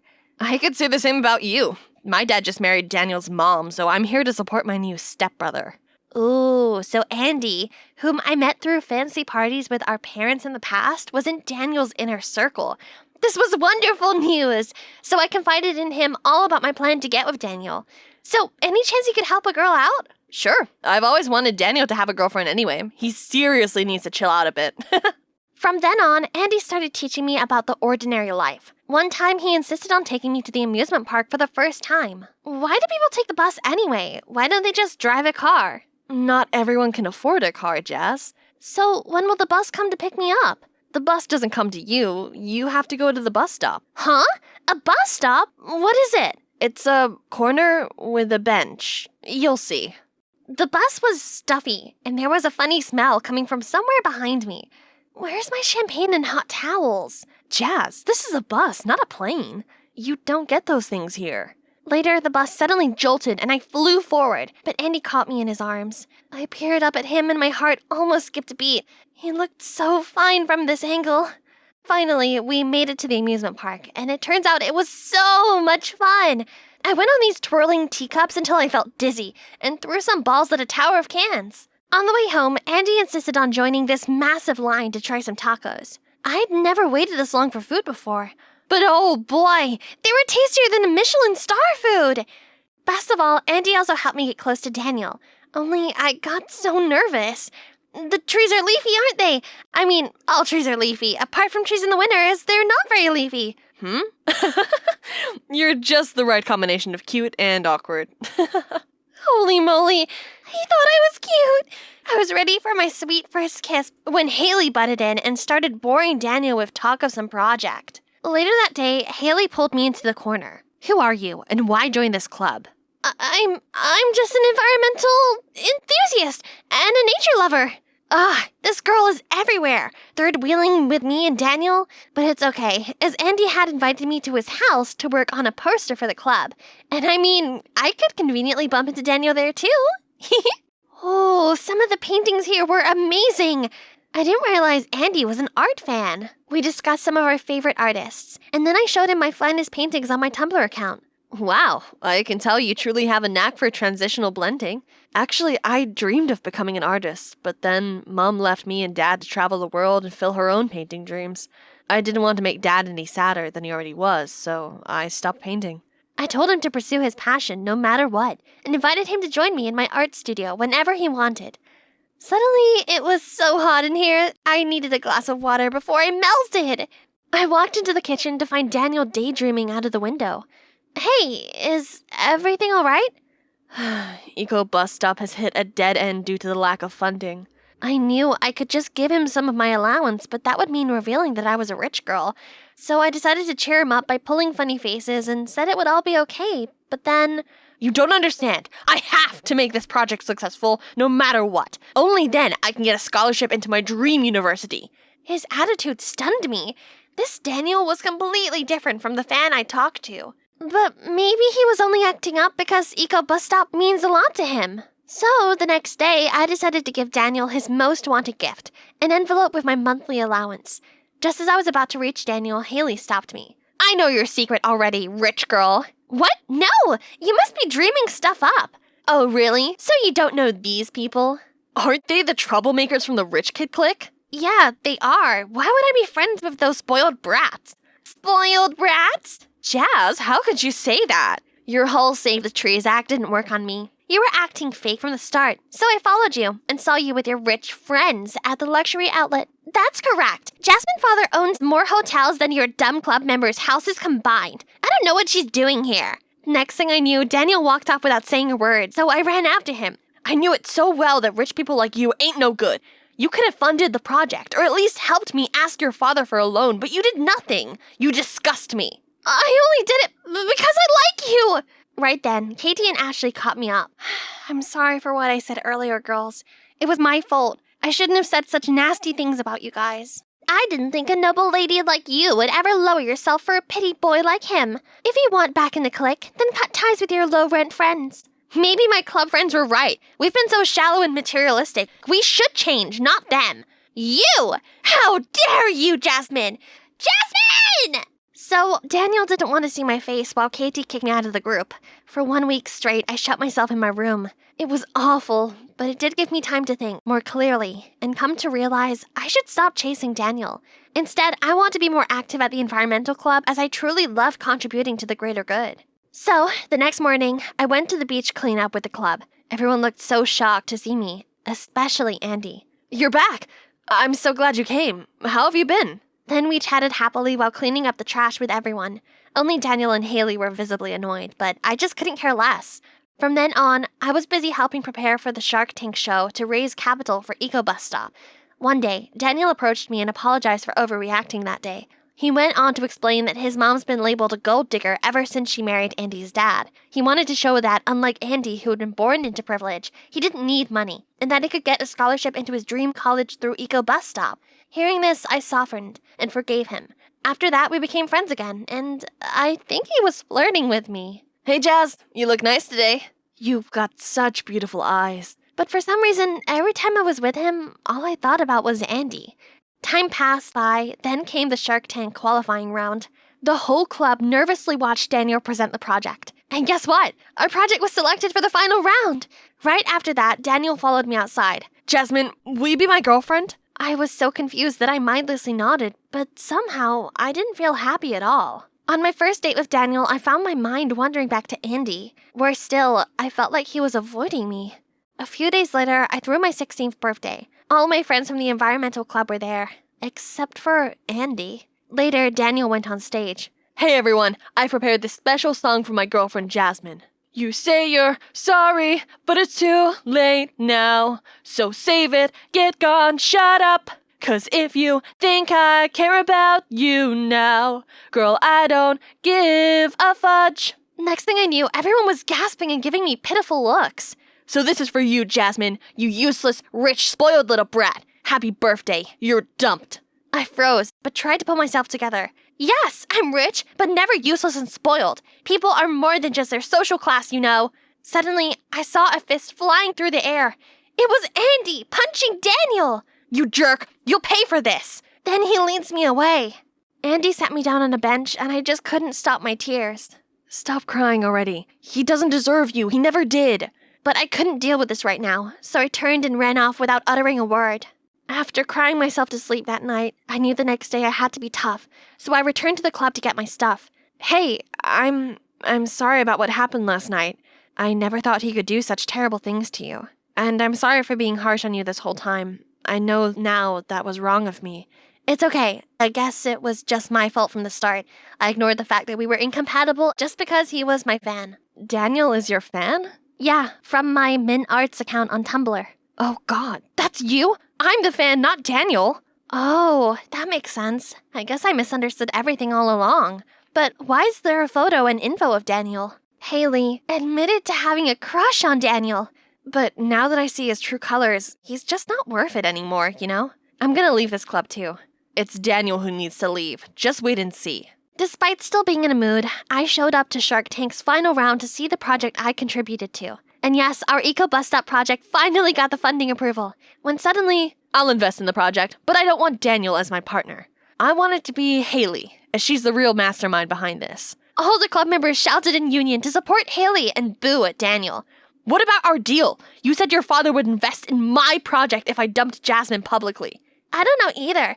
Maybe it's because you really suck. Moments later, Katie's father got between them. Fortunately, Andy filled me in on Haley's contribution to the project. Otherwise, I would have made a terrible mistake by funding an opportunist instead. As for you, Katie, how could you do that to a friend? You will receive your punishment at home.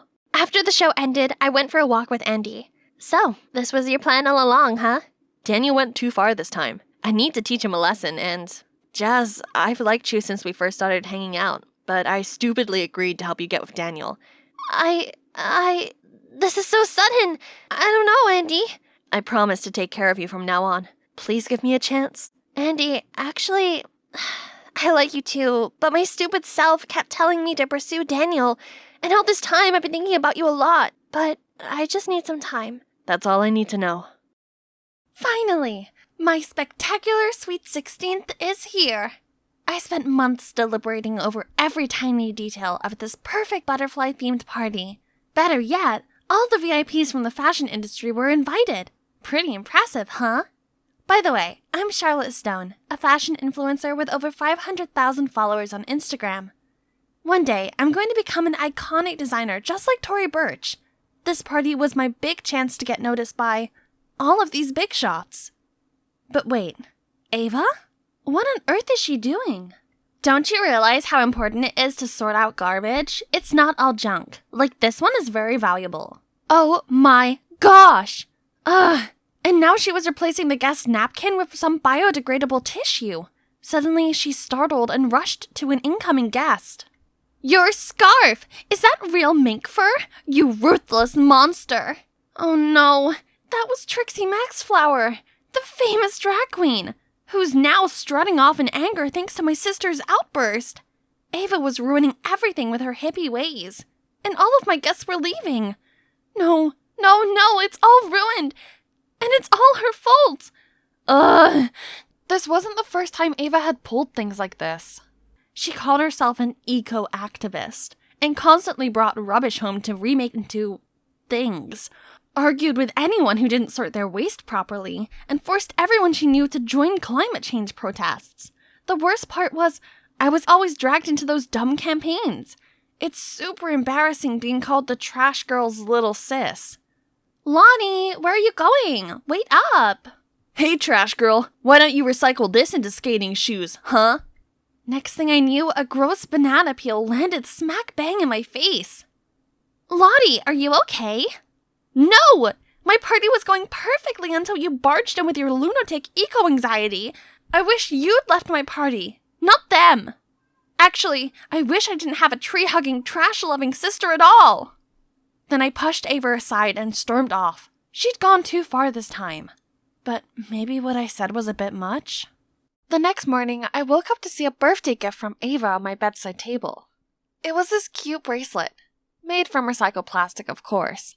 It made me smile and reminded me of all the time she'd taken care of me. I went to her room to thank her for her gift, but she wasn't there. Then I spotted a letter on her bed. Mom, Dad, Charlotte, I'm going away to live by my beliefs and values without affecting you all. Don't look for me. Oh no! Don't tell me that it's all because of what I said yesterday. She knew I didn't mean it, right? I'm sure she'll calm down and come back soon. But then 1 week passed, then a month, and now it's been almost 2 years and my sister still hasn't returned home.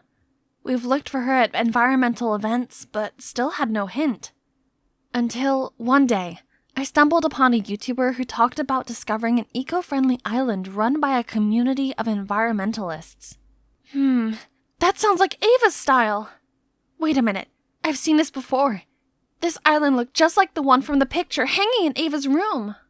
There it is! That must be the island's coordinates! I gotta go find my sister! Oh boy, that was a long ride. Now I just need to find a boat that will take me to the island. Let's check the map. Huh? These aren't my stuff! Right at that moment, a woman reached me. Hey, what are you doing with my bag? I quickly apologized and returned her bag, then rushed back to the train to find mine. But I was too late. No phone, no map. What to do now? I asked around, but no one had heard of this eco-island. Hopeless, I slumped onto a bench, when suddenly a man tapped my shoulder and told me that his boat was heading to that island. I followed him to the harbor, but when I saw the boat, I immediately changed my mind and turned to leave, but the man wouldn't let go of my hand. I tried my best to resist as his 2 scary-looking crewmates headed towards us. Oh no, this isn't gonna end well. Let her go! Noah, is this a kidnapping? Should I call the cops? Panicked, the man let go of me, then grumbled and left. I trembled in shock, and it took ages for my heart rate to return to normal. I can't imagine what Ava had to go through out there all this time. Why are you trying so hard to get to the eco-island? It doesn't seem like you're seen. Now that I'd calmed down and looked at this guy properly, ooh, he was cute. And he knew about the island? Turns out he's a former resident and was now taking his sister there.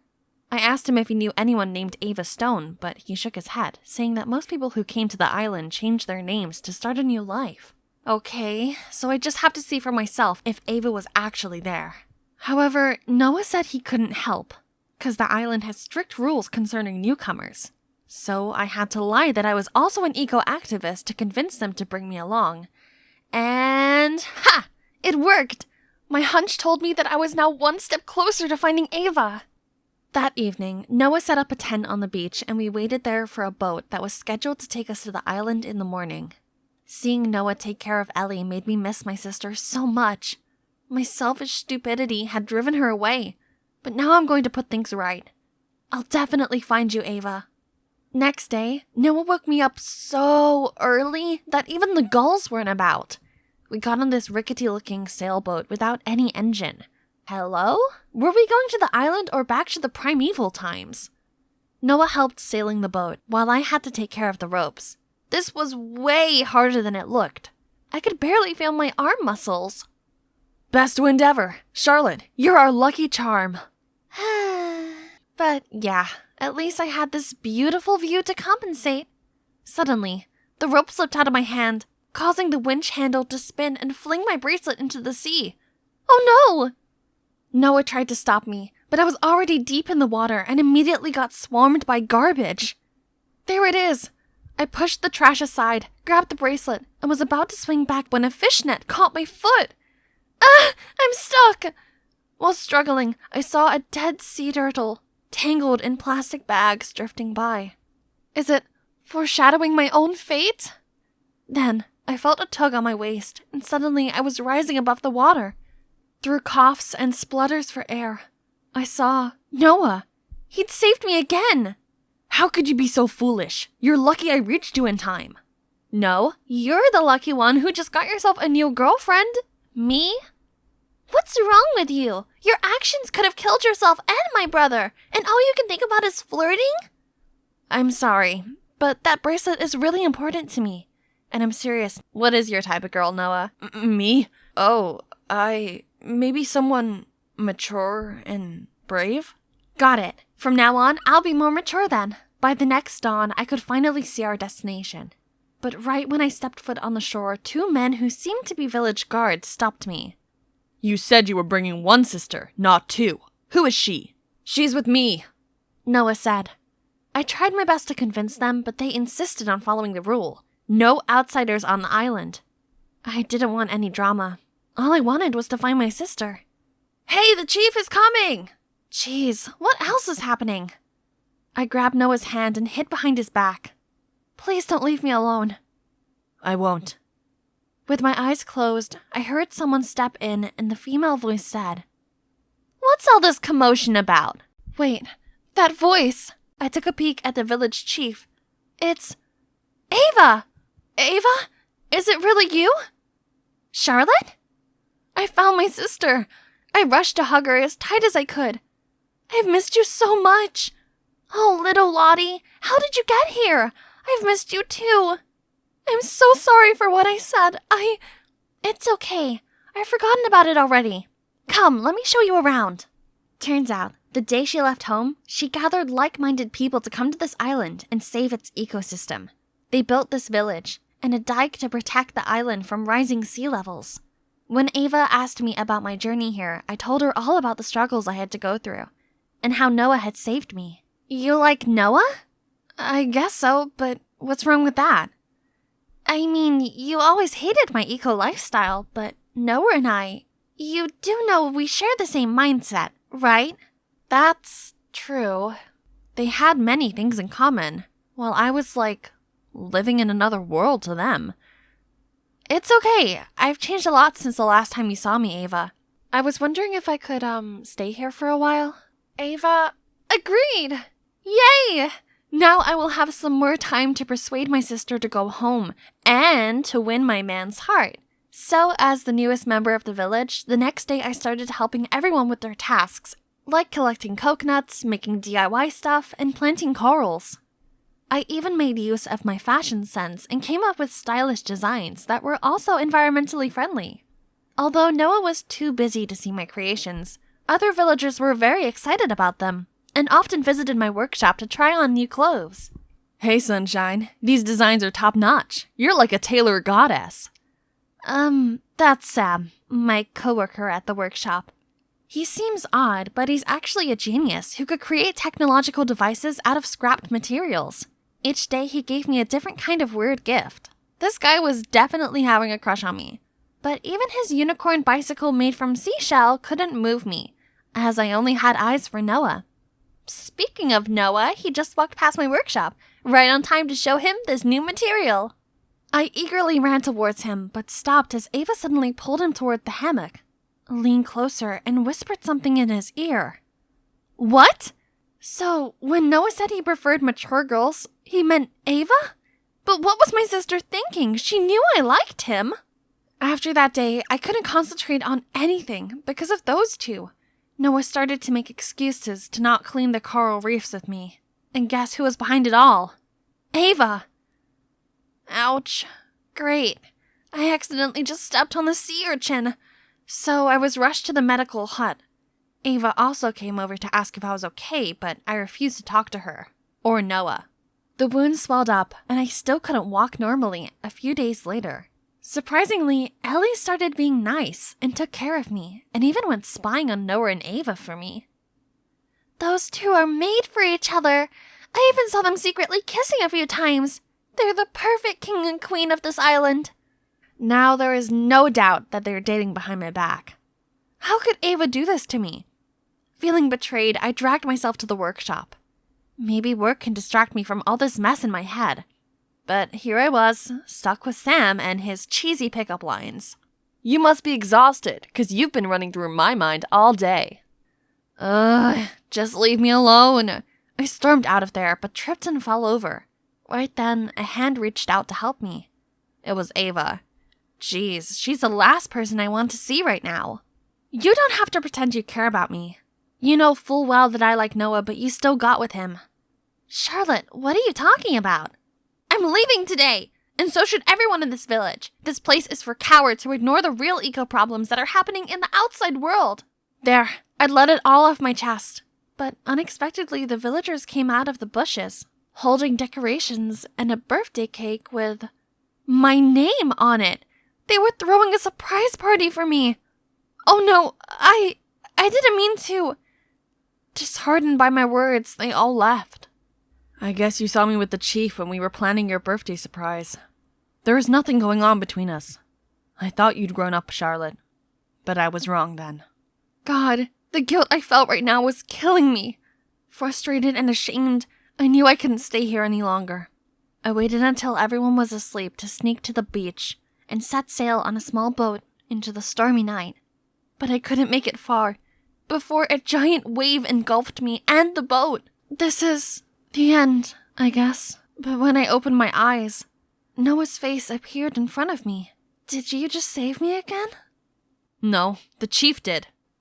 But where is she? Noah didn't say anything, but just looked glumly out to sea. Wait, this is not happening. My sister can't be out there, right? No. How can I live knowing that my sister drowned because of me? Are you crying for your missing shoe? I turned around to see Ava, alive and well. Ava, thank God! I giddily jumped towards her, but ouch, I forgot that my leg was still hurt. I'm so sorry for how stupid and selfish I was. Don't be foolish next time. Nothing's going on between me and Noah. He's all yours. I looked at Noah and we both turned to motto red. The next day, Ava gathered everyone around so I could publicly apologize to them. I was ready for the villagers to throw coconut shells at me, but instead they admitted that my words were partly true. This lifestyle needs to be promoted to the world, since everyone deserves to live in a clean and healthy environment that requires a joint effort. Then they all agreed that the perfect person to influence the young generation about this matter was me. Wow, I didn't expect that, but yes, I'm willing to carry out this meaningful mission. And Noah volunteered to leave the island and go inspire the outside world with me. Only then, Ellie apologized to me and confessed she'd made up the stories about Ava and Noah just to make me give up on flirting with her brother. I thought you'd only cause him trouble, but now I know he likes you a lot. So promise that you'll make life easy for him? I'll try my best, kid. Promise. It's been 5 years since we left the island, and I fulfilled my dream of becoming a famous fashion designer. But most importantly, I was able to make fashion eco-friendly. Pretty cool, right? When the fashion show ended, I went on stage and the crowd went wild with applause. My creative inspiration comes from my dear sister Ava, who's shown me how vital a clean environment is to each and every one of us. I also want to thank Noah, my incredible boyfriend, for his unconditional love and support. Thank you. Thank you, everyone. As I finished the speech, Noah came on stage with this huge bouquet, while Ava and the villagers showered me with hugs and praise. I guess one trip to an eco-island could change your entire life. As I walked out of the theater, laughing and chatting with my friends about the movie's wildest scenes, I suddenly noticed the time. Oh no, is that the time? I never should have agreed to go to the movies tonight, even if my friends begged me. I have to be home before 9 p.m. or something terrible will happen. Hi everyone, I'm Jasmine. On the surface, I look like a regular teen girl. I'm on the cheer squad and run a study group to help other students with their grades. But the truth is, I'm hiding a big secret, and you're about to see what it is. By day, I look like I have the perfect life, but by night, something crazy happens. As soon as the clock strikes 9 p.m., I transform into a monster. No, I don't grow tentacles or fangs. It's worse than that. Look! My skin swells up like a balloon. My hair looks like I've bathed in grease, and I get this horrible rash all over my body. It's so itchy. The only thing that soothes it is this cream, but it makes me look like a Smurf. My condition has impacted my entire life. I can't go to sleepovers or parties, and I've never been on a date. The guy I had a crush on since middle school was Marlon. He was sweet, athletic, and totally my type. But because of the awful condition I live with, I had to turn down his invitation to go out at night, even though my heart screamed yes. Since then, Marlon hasn't looked my way once. Sometimes I feel like life has already decided that happiness just isn't meant for me. This strange condition first appeared during a family picnic when I was 7. One moment I was laughing and playing with kids my age, then suddenly, a burning, uncomfortable sensation started spreading throughout my whole body. Before I could even understand what was happening, I heard screaming. The other kids were crying and backing away from me. My parents rushed over with panic and took me straight to the hospital. From that day on, my life was never peaceful again. My symptoms kept getting worse. They started happening more often, once a day, at completely random times. My parents took me to a well-known dermatologist. After the treatment, the daytime rashes were gone, but then my nighttime symptoms began to show. Since then, I've seen dozens of doctors. All of them seemed puzzled, unsure of what was really happening to me. Every night, I found myself stuck in hiding just to avoid the world. It sucks! Then, each morning when I wake up, I look in the mirror and voila! I'm back to the perfect me again. My symptoms disappear completely. At least I could try and forget about it at school, right? As I walked into class, I noticed everyone gathering around a new girl. Oh, she was sitting at my desk. Oh my god, Stella?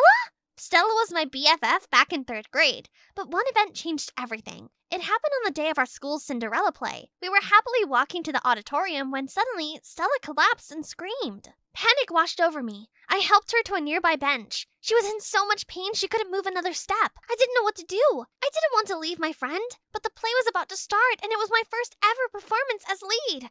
I can't let everyone down. I borrowed a lady's phone and left a voicemail message for Stella's parents to come pick her up, and then ran off to make it in time. The performance went amazingly and I'd become the star of the school. But deep down, all I could feel was worry for Stella. The next morning at school, I saw Stella sitting in a corner with her leg wrapped tightly in bandages. I rushed over to her, filled with worry and guilt, but she greeted me with cold silence. You chose that stupid play over me and left me behind. You're a terrible friend. I'll never forgive you. Stella never spoke to me after that. Then, a few months later, her family moved away and she transferred to another school. Now she was back and glaring at me with that same hateful look. I went and sat at a different desk and tried not to make eye contact with her. Brr, talk about frosty. I didn't blame her. Deep down, I still felt guilty about what happened too. I thought if I just stayed out of Stella's way, it would be okay. Wrong. Taking my desk was just the start. Next up, I walked into cheer practice to see Stella standing in my spot and showing the others her best cheer moves. I went over to Kim, the cheer captain, and said,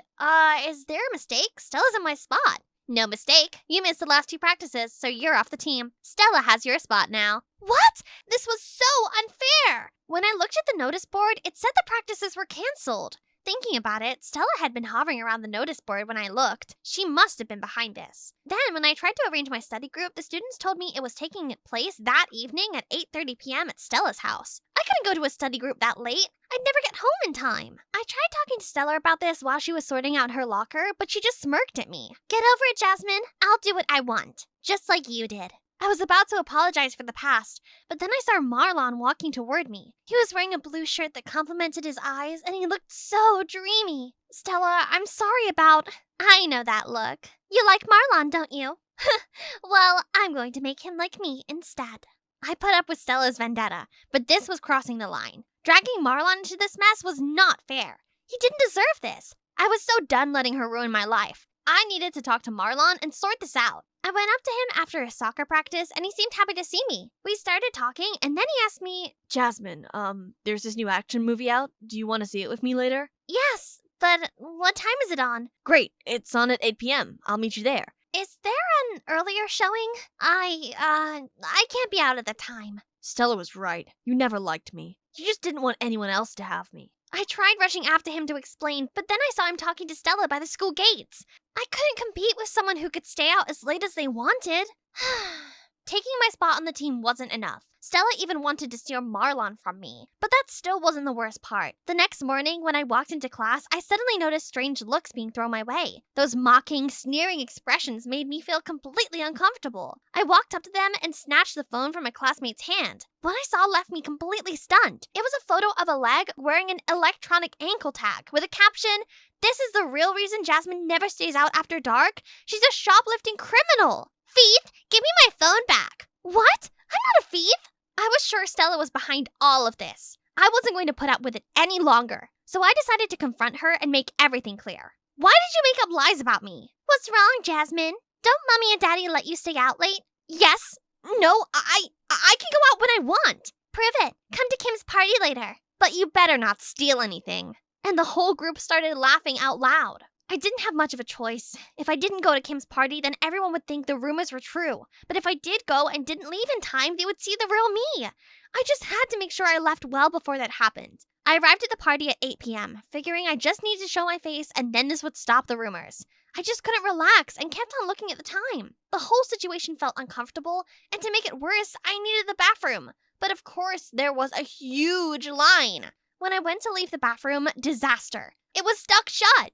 I started banging on the door and shouting for help, and then I heard a familiar voice. Seems the bathroom's out of order. Shame. Stella had locked me in there. I panicked. I couldn't have everyone see me in my monster form. I had to get out of there. I looked around for an option and saw the tiny window leading outside. Luckily, it was on the ground floor, but getting through it was a tight squeeze. I fell face first into a bush and was covered in brambles. I quickly got up and started running away, but my face swelled up. My skin turned itchy and I saw my greasy, gross hair. Ugh! It was 9 p.m. I was too late. I covered my face with my hands and ran out of there. Jasmine, are you okay? Come back! Luckily, it was dark, and the brambles were helping disguise my monster appearance. I kept on running, feeling terrible that this would make Marlon believe even more that I didn't like him. I ended up hiding under a bridge and messaged my dad to come pick me up. Honey, you can't keep running from everyone like this. Don't you have friends you can confide in about your condition? Dad was right. I couldn't go on living this way. I had to find a way to cope with my condition and handle Stella. As I sat in my room, itchy and resembling a giant blueberry, I decided it was time to tell Marlon the truth. If he really liked me, then he would accept me for me, monster side and all, right? Before I even knew what I was doing, I video called Marlon, ready to show him my true self. As he came into focus, I opened my mouth to speak. But wait, it wasn't Marlon, it was Stella! I reached for my giant bunny plushie at record speed and covered myself with it. Sorry, Jasmine. Marlon can't come to the phone right now. He's too busy with me. This was bad. Really bad. I felt so down and depressed about everything. Was it true?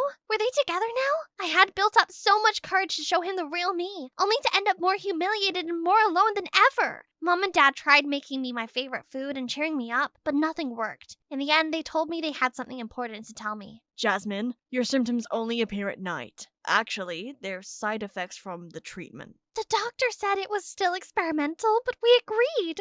Because we just wanted to save you.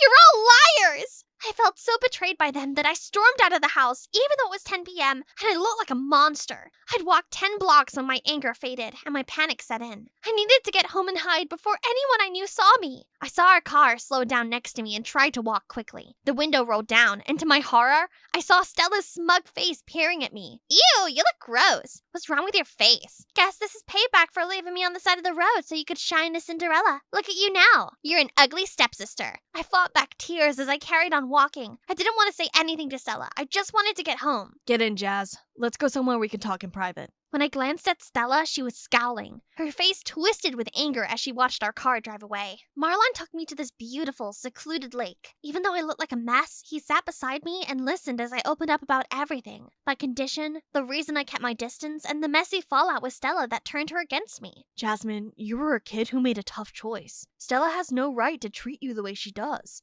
I don't care if you look different at night. In my eyes, you're the prettiest girl I've ever seen. Suddenly, he was leaning in closer to me and we kissed. Wow, it was magical. At that moment, I didn't feel like a monster. Instead, I felt like the most beautiful girl in the world. Will you be my prom date? Yes, I do! That was the first time I followed my heart. No more hiding behind insecurities about how I looked. I allowed myself to be brave, to do what I truly wanted.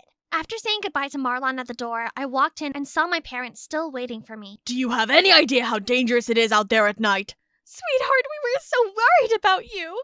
I felt terrible for making them worry. I knew they made mistakes, but they did it with the best of intentions. We had a big family hug, and they promised they would do everything they could to help find a cure for my condition. The next day, as I walked through the hallway, I noticed Stella's sharp eyes aimed at me. Maybe Marlon noticed it too. Are you okay? I'm fine. From now on, I'm going to live without fear. I realized I had so many amazing things in my life. My parents, and now Marlon. Not even Stella's judging eyes could bother me anymore, because all I cared about now was the upcoming prom. On prom night, I planned to stay until the announcement and then leave. I wore the prettiest dress and showed up arm in arm with Marlon. People kept on coming up to us and telling us what a cute couple we made. Stella snorted and said freak under her breath, but Marlon steered me away from her and then kissed me on the cheek. Then, the announcement was made, and I heard my name being called. I couldn't believe it. Marlon and I were prom king and queen.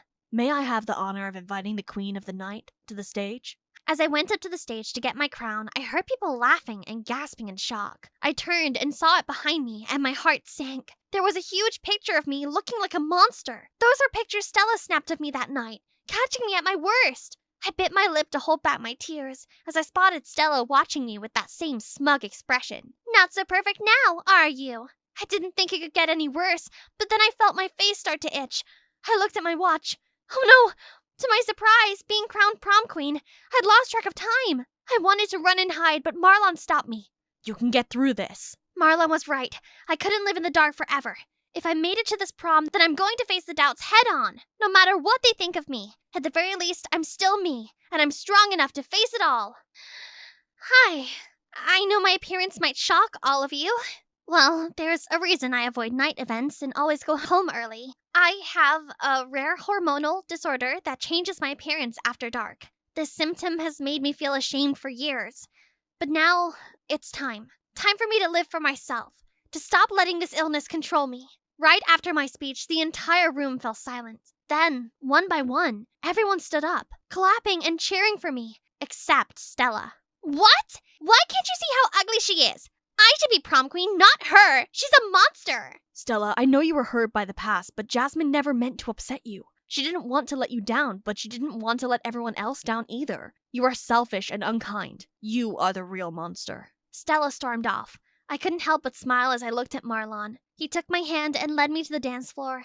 And you know what? I got so lost in his dreamy eyes that I didn't even feel the itchiness anymore. For the first time in a long while, I just felt happy. 2 months later, Marlon is now my official boyfriend. Turns out his uncle is a doctor and he's working really hard to try and find a cure for my condition.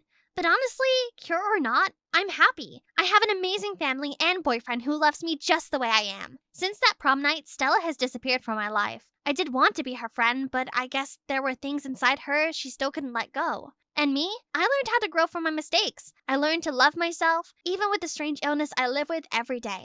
I was wandering in the forest edge to amuse myself when I realized I got totally lost. What's that sound? All of a sudden, a blur of golden and black spots leaped towards me. I'm doomed! Guys, I'm here in Africa on vacation to support my parents with their new reality show. Oh, duty calls. See you later, Moaz. Hi, I'm Vivian, an influencer from Aachen, Germany. My mom and dad are actors, which does have some perks. They gave me everything I wanted. Branded clothes, supercars, fancy phones. Except for one thing. Their time. Christmas, birthdays, graduation ceremony. Whatever the occasion, they missed it. My friends thought I had the perfect life, but my only wish was to be picked up at school by my parents once. I was hoping this trip would be different, but it seems nothing has changed. They seem to have forgotten about their daughter's presence. Duh. That's why I always had to rely on strangers' attention, like this. Being here alone was so boring. So I decided to amuse myself by live streaming in the forest edge. Hey viewers! Oh crumbs, I only have one signal bar. Hang on. Looks like I wandered further than I meant to. No worries. What's that sound? All of a sudden, a blur of golden and black spots leap towards me. I'm doomed! I still haven't eaten caviar pizza, and I still don't own a Gucci bag in every color. I haven't even become prom queen. I can't die! Wait, were my eyes deceiving me?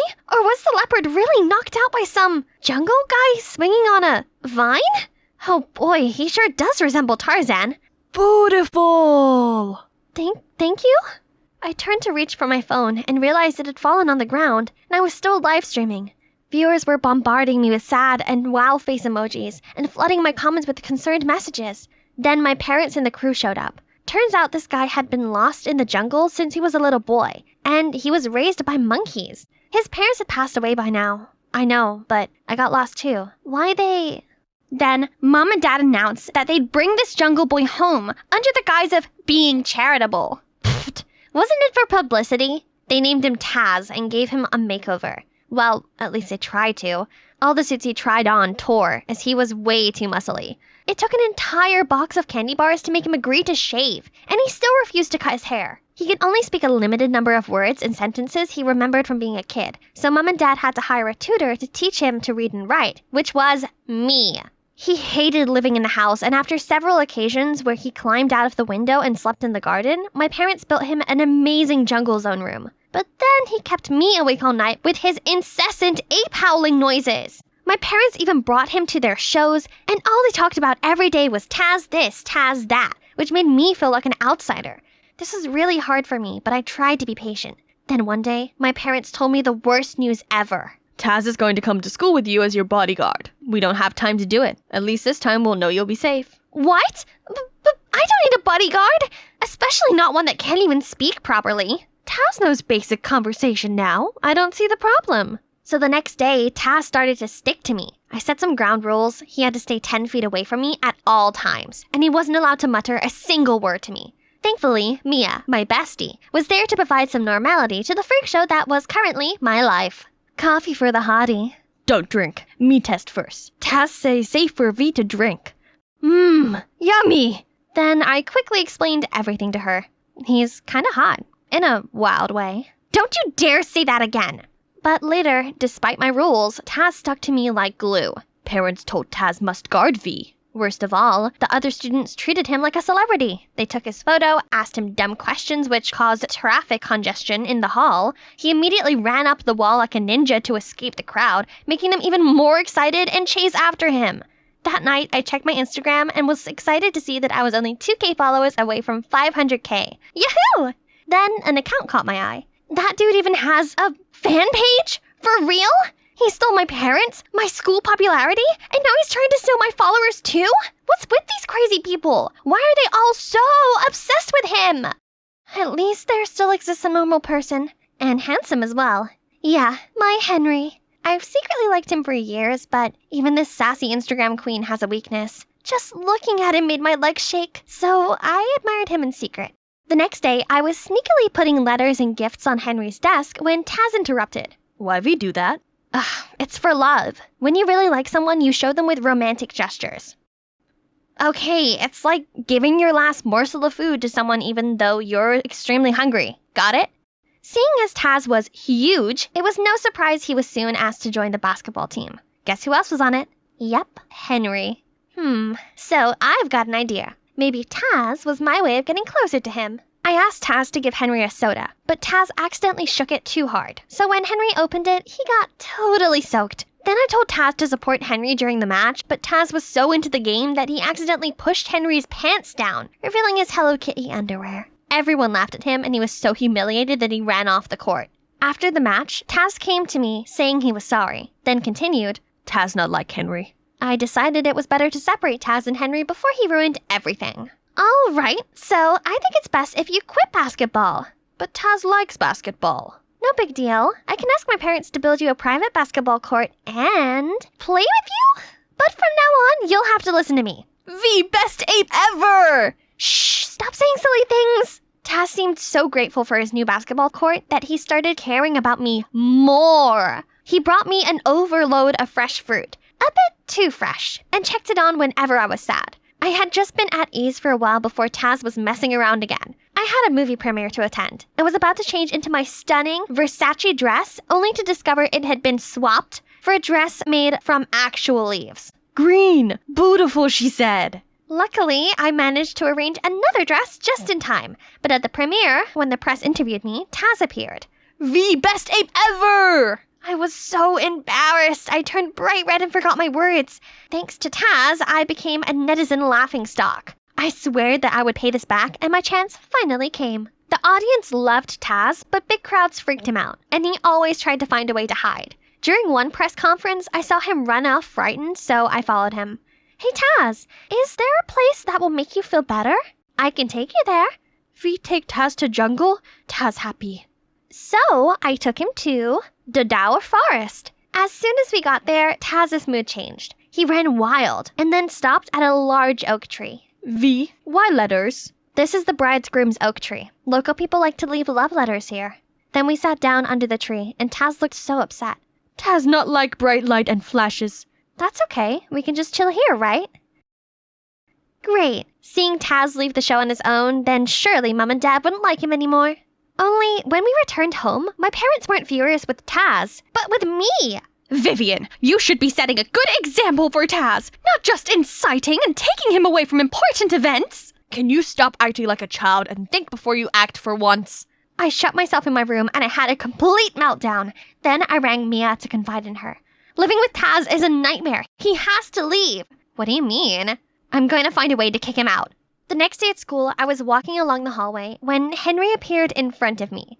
V, you have to convince Taft to rejoin the basketball team. We can't win the final without him. Please, I'll do anything you want.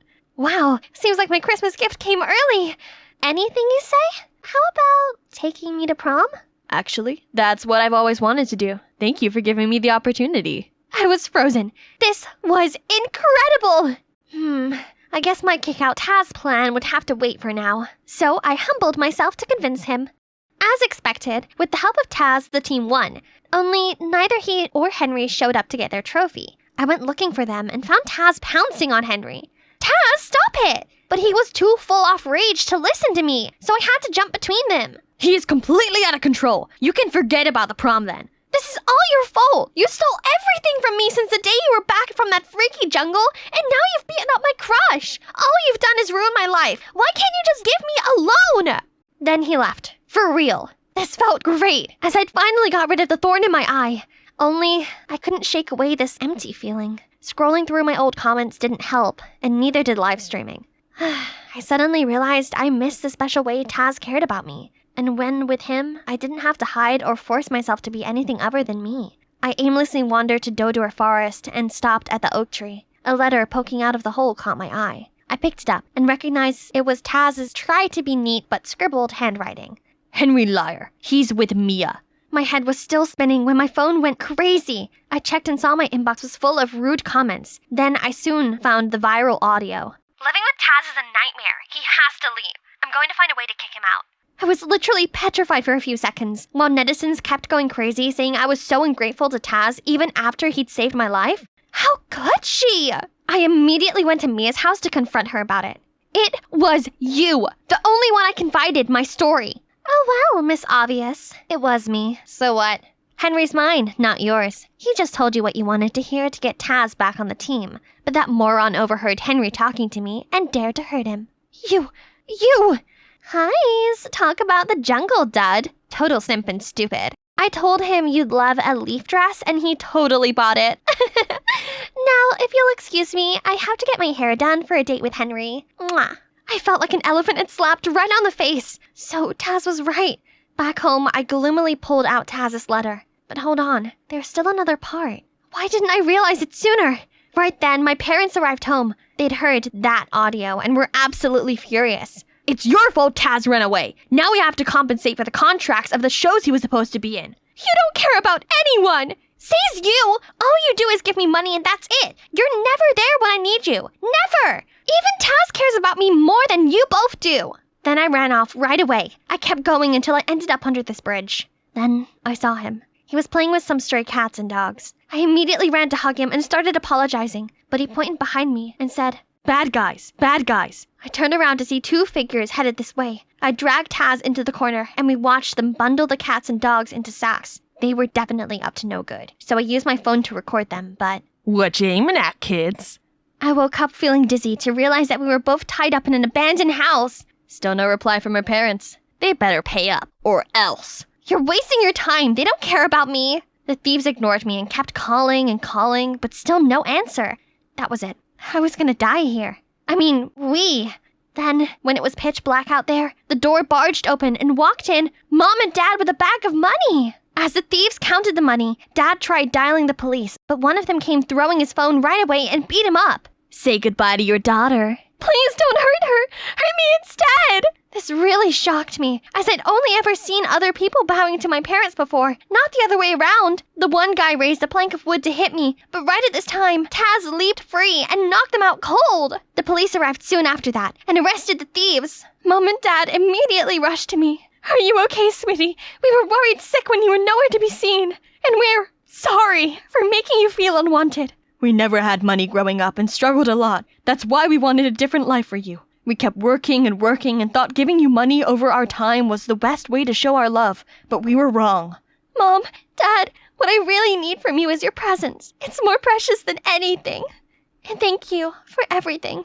Okay, I protect V. I protect animals too. Now I've realized what I needed the most. It was to always stay true to myself, like this dummy. I didn't want to be some fancy influencer anymore. Instead, Taz inspired me to use my reputation to establish an organization to care for abandoned animals. As for my dear ex-best friend and dear ex-crush, meh, they didn't matter to me anymore. 'Cause you know what? The sweetest revenge is to live a fabulous life. At the end of the prom, I asked Taz about the note. Taz, did you write this? I'm glad you asked. I practiced many times to say those words. Now time to say officially. I like you, V. You're my best ape ever. I raised the bow, hyper-focused. The target was right in front of me. Watch me conquer. Only, Grandpa, that one would have hit the bullseye. I'm just teasing. You're getting real good, Pumpkin. Hi, I'm Gina, and I love archery. My grandfather, my only family, introduced me to the sport. He always encouraged me to join contests, saying I had a knack for it. But competition's not really my thing. Talking to strangers was enough of a challenge for me. But my only friend, Bailey, is lovely and cheerful. We've been close since childhood to the day we came to the city for high school and became roommates. My new life promises fun and excitement, but I missed my grandpa dearly and wrote to him often. Dear Grandpa, my life here is wonderful. The dorm room is nice, clean and tidy, and every morning, soothing instrumental music from the speaker reminds me of the times we enjoyed music and a tea together on the front porch. Ugh, Bailey, turn it down. And are you gonna do something about your mess? Jeez, it's an organized mess. Ask me about anything, and I can find it immediately. By the way, there's a welcome party for freshmen tonight. Shall we go? Nah, I'm too tired. Come on, Gina, it'll be fun. You'll make some new friends, too. It's just... Okay, stay here then. I'm leaving. Somehow I felt a bit empty. I'd never noticed that Bailey and I were so different until recently. Bailey's a social butterfly who can make new friends easily. And me? I was introverted and reserved. I can't keep being this way. I came to the city for the experience. Duh! So when Bailey asked me to go to the school's fair, I immediately agreed. When the day came, while Bailey's chatting and giggling with other students, I just kinda absentmindedly faded into the background. Since Bailey did not seem to notice my absence, I decided to look around on my own. Suddenly, a scream startled me. Thief! Thief! I turned around to see a thief running away with a girl's handbag. Without thinking, I grabbed a set of bow and arrows nearby and shot at him. That's when I saw another arrow. Flying in the same direction, both arrows hit the thief right on his head and knocked him to the ground. I looked for the other archer and saw the Greek god Apollo, who's also looking at me.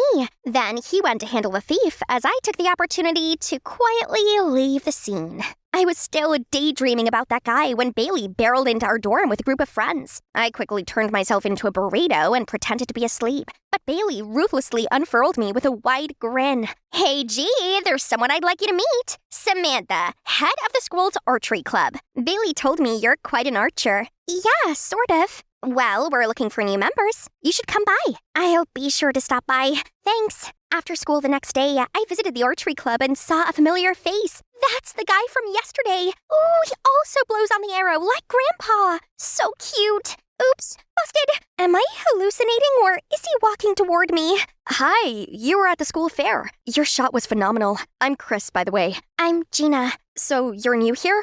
Actually, I'm not sure if I'm going to join yet. Well, how about a little demonstration? Panicked, I tried to shoot with shaky hands and totally botched it. Sorry. Relax, you got this. He leaned over me and my heart was beating like crazy. I took a deep breath, softly blew at the fletching, and this time, I hit the target. See? Amazing shot. You should be more confident and open up so more people can get to know you. So Chris is into extroverts? He's right. It must be great being around an outgoing, confident girl like Bailey. She'd only been here for a week and already knew half of the school, and everyone loved her. So later that day, after struggling with myself, I decided to ask Bailey for help. Help? With what? Help me be you, an extrovert. You're fine the way you are. Why change? Right then, Samantha came to pick her up to go to a birthday party. Want to join us?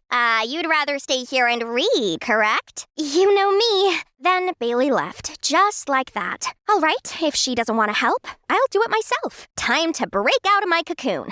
So I spend the next few hours giving myself a makeover. Not bad, was it? When I arrived at the party, everyone gawked at me. Hey, are you the sun? 'Cause your beauty is blinding me. If so, you should stay 93 million miles away from me. As much as I wanted to run straight home, a voice in my head kept screaming, socialize. On the internet, they said extroverts are always ready to make friends, like Bailey, who's part of every single conversation. So I mustered all courage to throw myself into the largest group who's talking about cute Arctic animals. I remembered a communication tip: lead the conversation. So I did. Isn't it so sad that those animals are losing their habitat to climate change? The next 5 minutes was me monologuing about the issue, but they didn't seem too interested. Okay, plan B. Bailey also always knows how to stand out, so when everyone started dancing, I stood in the middle of the room and danced my heart out. But after that, everyone looked at me like I was an alien, including Chris. When I was finally in my room, I felt totally defeated. Do you seriously want to be an extrovert? I need to, Bailey. If so, maybe take it slow and don't push yourself too hard. You don't have to become outgoing overnight. Ugh, Bailey clearly didn't believe I could do it. Fine, I'll show her she wasn't the only charming extrovert here. My first order of business was joining the archery club. That would be my best chance to impress Chris. To make up for the embarrassment at the party, I braced myself and approached the most playful guy here. Hi, I'm Gina. I like your shirt. Thanks. I'm Patrick. Patrick is the student council president. He's here to help promote the archery club. Then whenever Chris passed by, I tried to joke around with Patrick, although he seemed distracted. But Chris just turned away and looked unhappy. Gina, what's the deal with you and that Chris guy? He keeps looking over here. Oh, Chris? He's just a clubmate. Maybe it's 'cause he doesn't like me very much. Boys thing. Anyway, I'm thinking about joining this club. Would you teach me? Sure thing. After that, Patrick and I often practiced archery together. I got too excited and set the target as far as I could, pulled a string with all my might, and tried to keep my cool as the arrow hit the bullseye. Out of nowhere, Chris popped out. Awesome, Gina. Best shot I've ever seen. Impressive, Gina. Wanna grab a drink before you teach me how to do that? Right then, Chris offered me a bottle. You like apple juice, right? I saw you only drink that at the party. He noticed! Thank you! Would you like a ride back later? Finally, a chance to get closer to Chris. I'll drive you, Gina. I'm more familiar with that route. I was gonna say no, but Patrick had already pulled me away. Why did he ruin my romantic moment? Maybe he liked me too, but I already had my sights set on Chris. Chris seemed to care about me, but it would take a little more for us to actually be a thing. Everything was falling into place, and I felt like I was becoming more outgoing. Though sometimes I still took detours or hid in the restroom to avoid small talks, things with Chris were going well. But the next day, I saw Bailey and Chris locking arms and laughing happily on the street. Are they dating? Then why did Chris keep my hopes up and act like he cared about me? All my efforts were for nothing. Even if I tried to be like Bailey, of course Chris would prefer the original. I glumly went to my room shortly before Bailey, holly jolly as usual, came back. You look awfully happy. Hot date? Nope, not at all. Are we having secrets now? Of course not! Anyway, what are you up to today? Beating around the bush, huh? She's obviously in love with Chris, but why keep it a secret? Just so they could still mess with others' feelings. After that, I refused to talk to Bailey and avoided Chris. Whenever he greeted me, I'd pretend I didn't see him. And if he approached me, I'd go to Patrick or ask him to take me home. It was petty, but what else could I do? In Patrick's car, I got Chris's texts. He probably just wanted to two-time me, so I turned off my phone. Everything okay? Yeah, I'm fine. You're not a very good liar, but I have just the thing to cheer you up. A few minutes later, we pulled up to a quiet spot with a stunning view. But magnificent as the sunset was, I still felt the sadness wash over me. Want to talk about it? And I did. I really did. It felt good to finally get everything off my chest. Patrick listened patiently, nodding and understanding. When I finished, it's already twilight. Thank you for listening to my rant. Sure, anytime. I want to be there for you, Gina, and I would never hurt you. I know you're into Chris, but I really care about you. You're a true hidden gem, and I want to help you be all that you're meant to be. I was surprised. At that moment, Patrick became even more attractive than I'd ever thought. Maybe I should be with someone like him and forget about those toxic people. So, I agreed to date him. The following day, Patrick already made it public. See, that's what a decent guy would do. He took me to the spa, cooked for me, and was always so sweet. I'd never felt this way for anyone, and it actually felt like love. However, it wasn't always peachy being Patrick's girl. He constantly attended tons of events as the student council president and would have me as his +1. On those occasions, Patrick would talk to everyone while I stood awkwardly. I wanted to join, but didn't know how. All right, laughing would totally show that I'm following their conversation, but everyone just stared blankly at me. What's so funny about my grandma's broken hips? Oh, jeez, I wanted to dig myself a hole immediately. Soon after, Patrick told me to utilize my archery skills for a fundraising commercial shoot. The pictures went viral, and I became popular. People wanted to befriend me everywhere I went, and it was exhausting. When I told Patrick, he said, That's good. You'll be the face of this fund, which will help a lot of people, like Katniss Everdeen and the First Rebellion. I'm so proud to have you as my girlfriend. Let's keep this up, okay? Something about that didn't sit well with me. But isn't this the life I've always been dreaming of? I was so busy with Patrick's plans that I had no time left for myself. I even forgot to write to Grandpa, and it had been a while since I last went to the archery club. Bailey tried to catch up with me, but I still ignored her. We grew further apart, even though we shared a room. The show today was suddenly canceled, so I seized this chance to drop by the archery club. I got more comfortable and liberated with each arrow I shot. I finally felt like myself again. When I was done, I caught Chris staring at me. I was instantly flustered and tried to leave, but Chris followed me. Gina, I don't even recognize you anymore. It's like you're trying to be someone you're not. Are you really happy? You're the fake one. You like social butterflies, don't you? If I stop trying, I'll become invisible again. You just don't like Patrick, and it bothers you that he's my boyfriend. You're right. I don't like him, but it has nothing to do with this. Not wanting to hear any more of his lies, I just stormed off. But as much as I didn't want to believe Chris, his words got me thinking. I found Bailey waiting for me in our dorm room. She looked a bit timid. How are things going between you and Patrick? Everything okay? Of course. You got a problem with us? Can you come with me after school tomorrow? There's something I want to show you. I followed her out of curiosity. Bailey led me to the back of the school, then told me to hide in a corner and wait. Then I saw Patrick. He wrapped his arm around Bailey, who promptly pushed him away. Come on, I know you've got a thing for me, Bailey. Why won't you leave me alone? You literally have a girlfriend. Pfft, Gina, I made that chick who she is. A cash grab to make a quick buck off of. That stupid girl still believes that was actually a fundraiser. I could have picked anyone, but the fact that it bothers Chris when I'm with her was the icing on top. I can't be with that obnoxious weirdo, but you? A magnificent work. I can't take it anymore and bolted towards Patrick and slapped him right across his smug face. You are the biggest jerk I've ever met! You're the biggest loser I've ever met. You have the magnetism of a towel. Watching you embarrass yourself in front of all my friends is painfully terrible. No wonder they snicker about you behind your back. I dashed away in tears as Bailey scolded him. She caught up to me shortly after. I'm sorry you had to find out this way. Recently, Patrick started flirting with me. I couldn't go without showing you his true colors. You can say that because everyone loves you. Even Chris chooses you. And I thought I had a chance with him. It's so unfair. People will never treat introverts like me the way they treat you.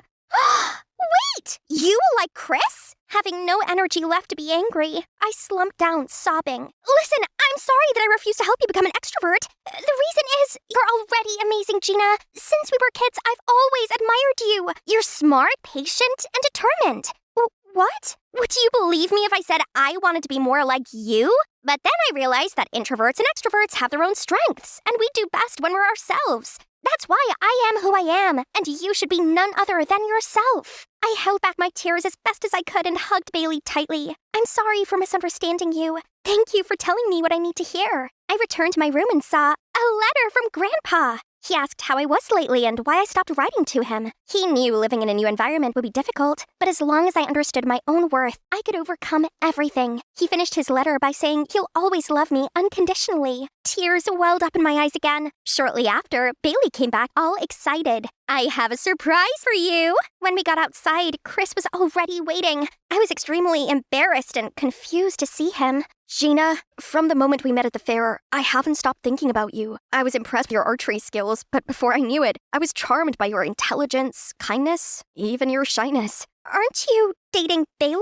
What? Chris is my cousin. He talks about you all the time. I was gonna set you two up, but you were already with someone else. I couldn't believe my ears, and my heart went wild. At that moment, Bailey received another flirty text from Patrick. Ugh! What am I supposed to do with this sleazeball? Well.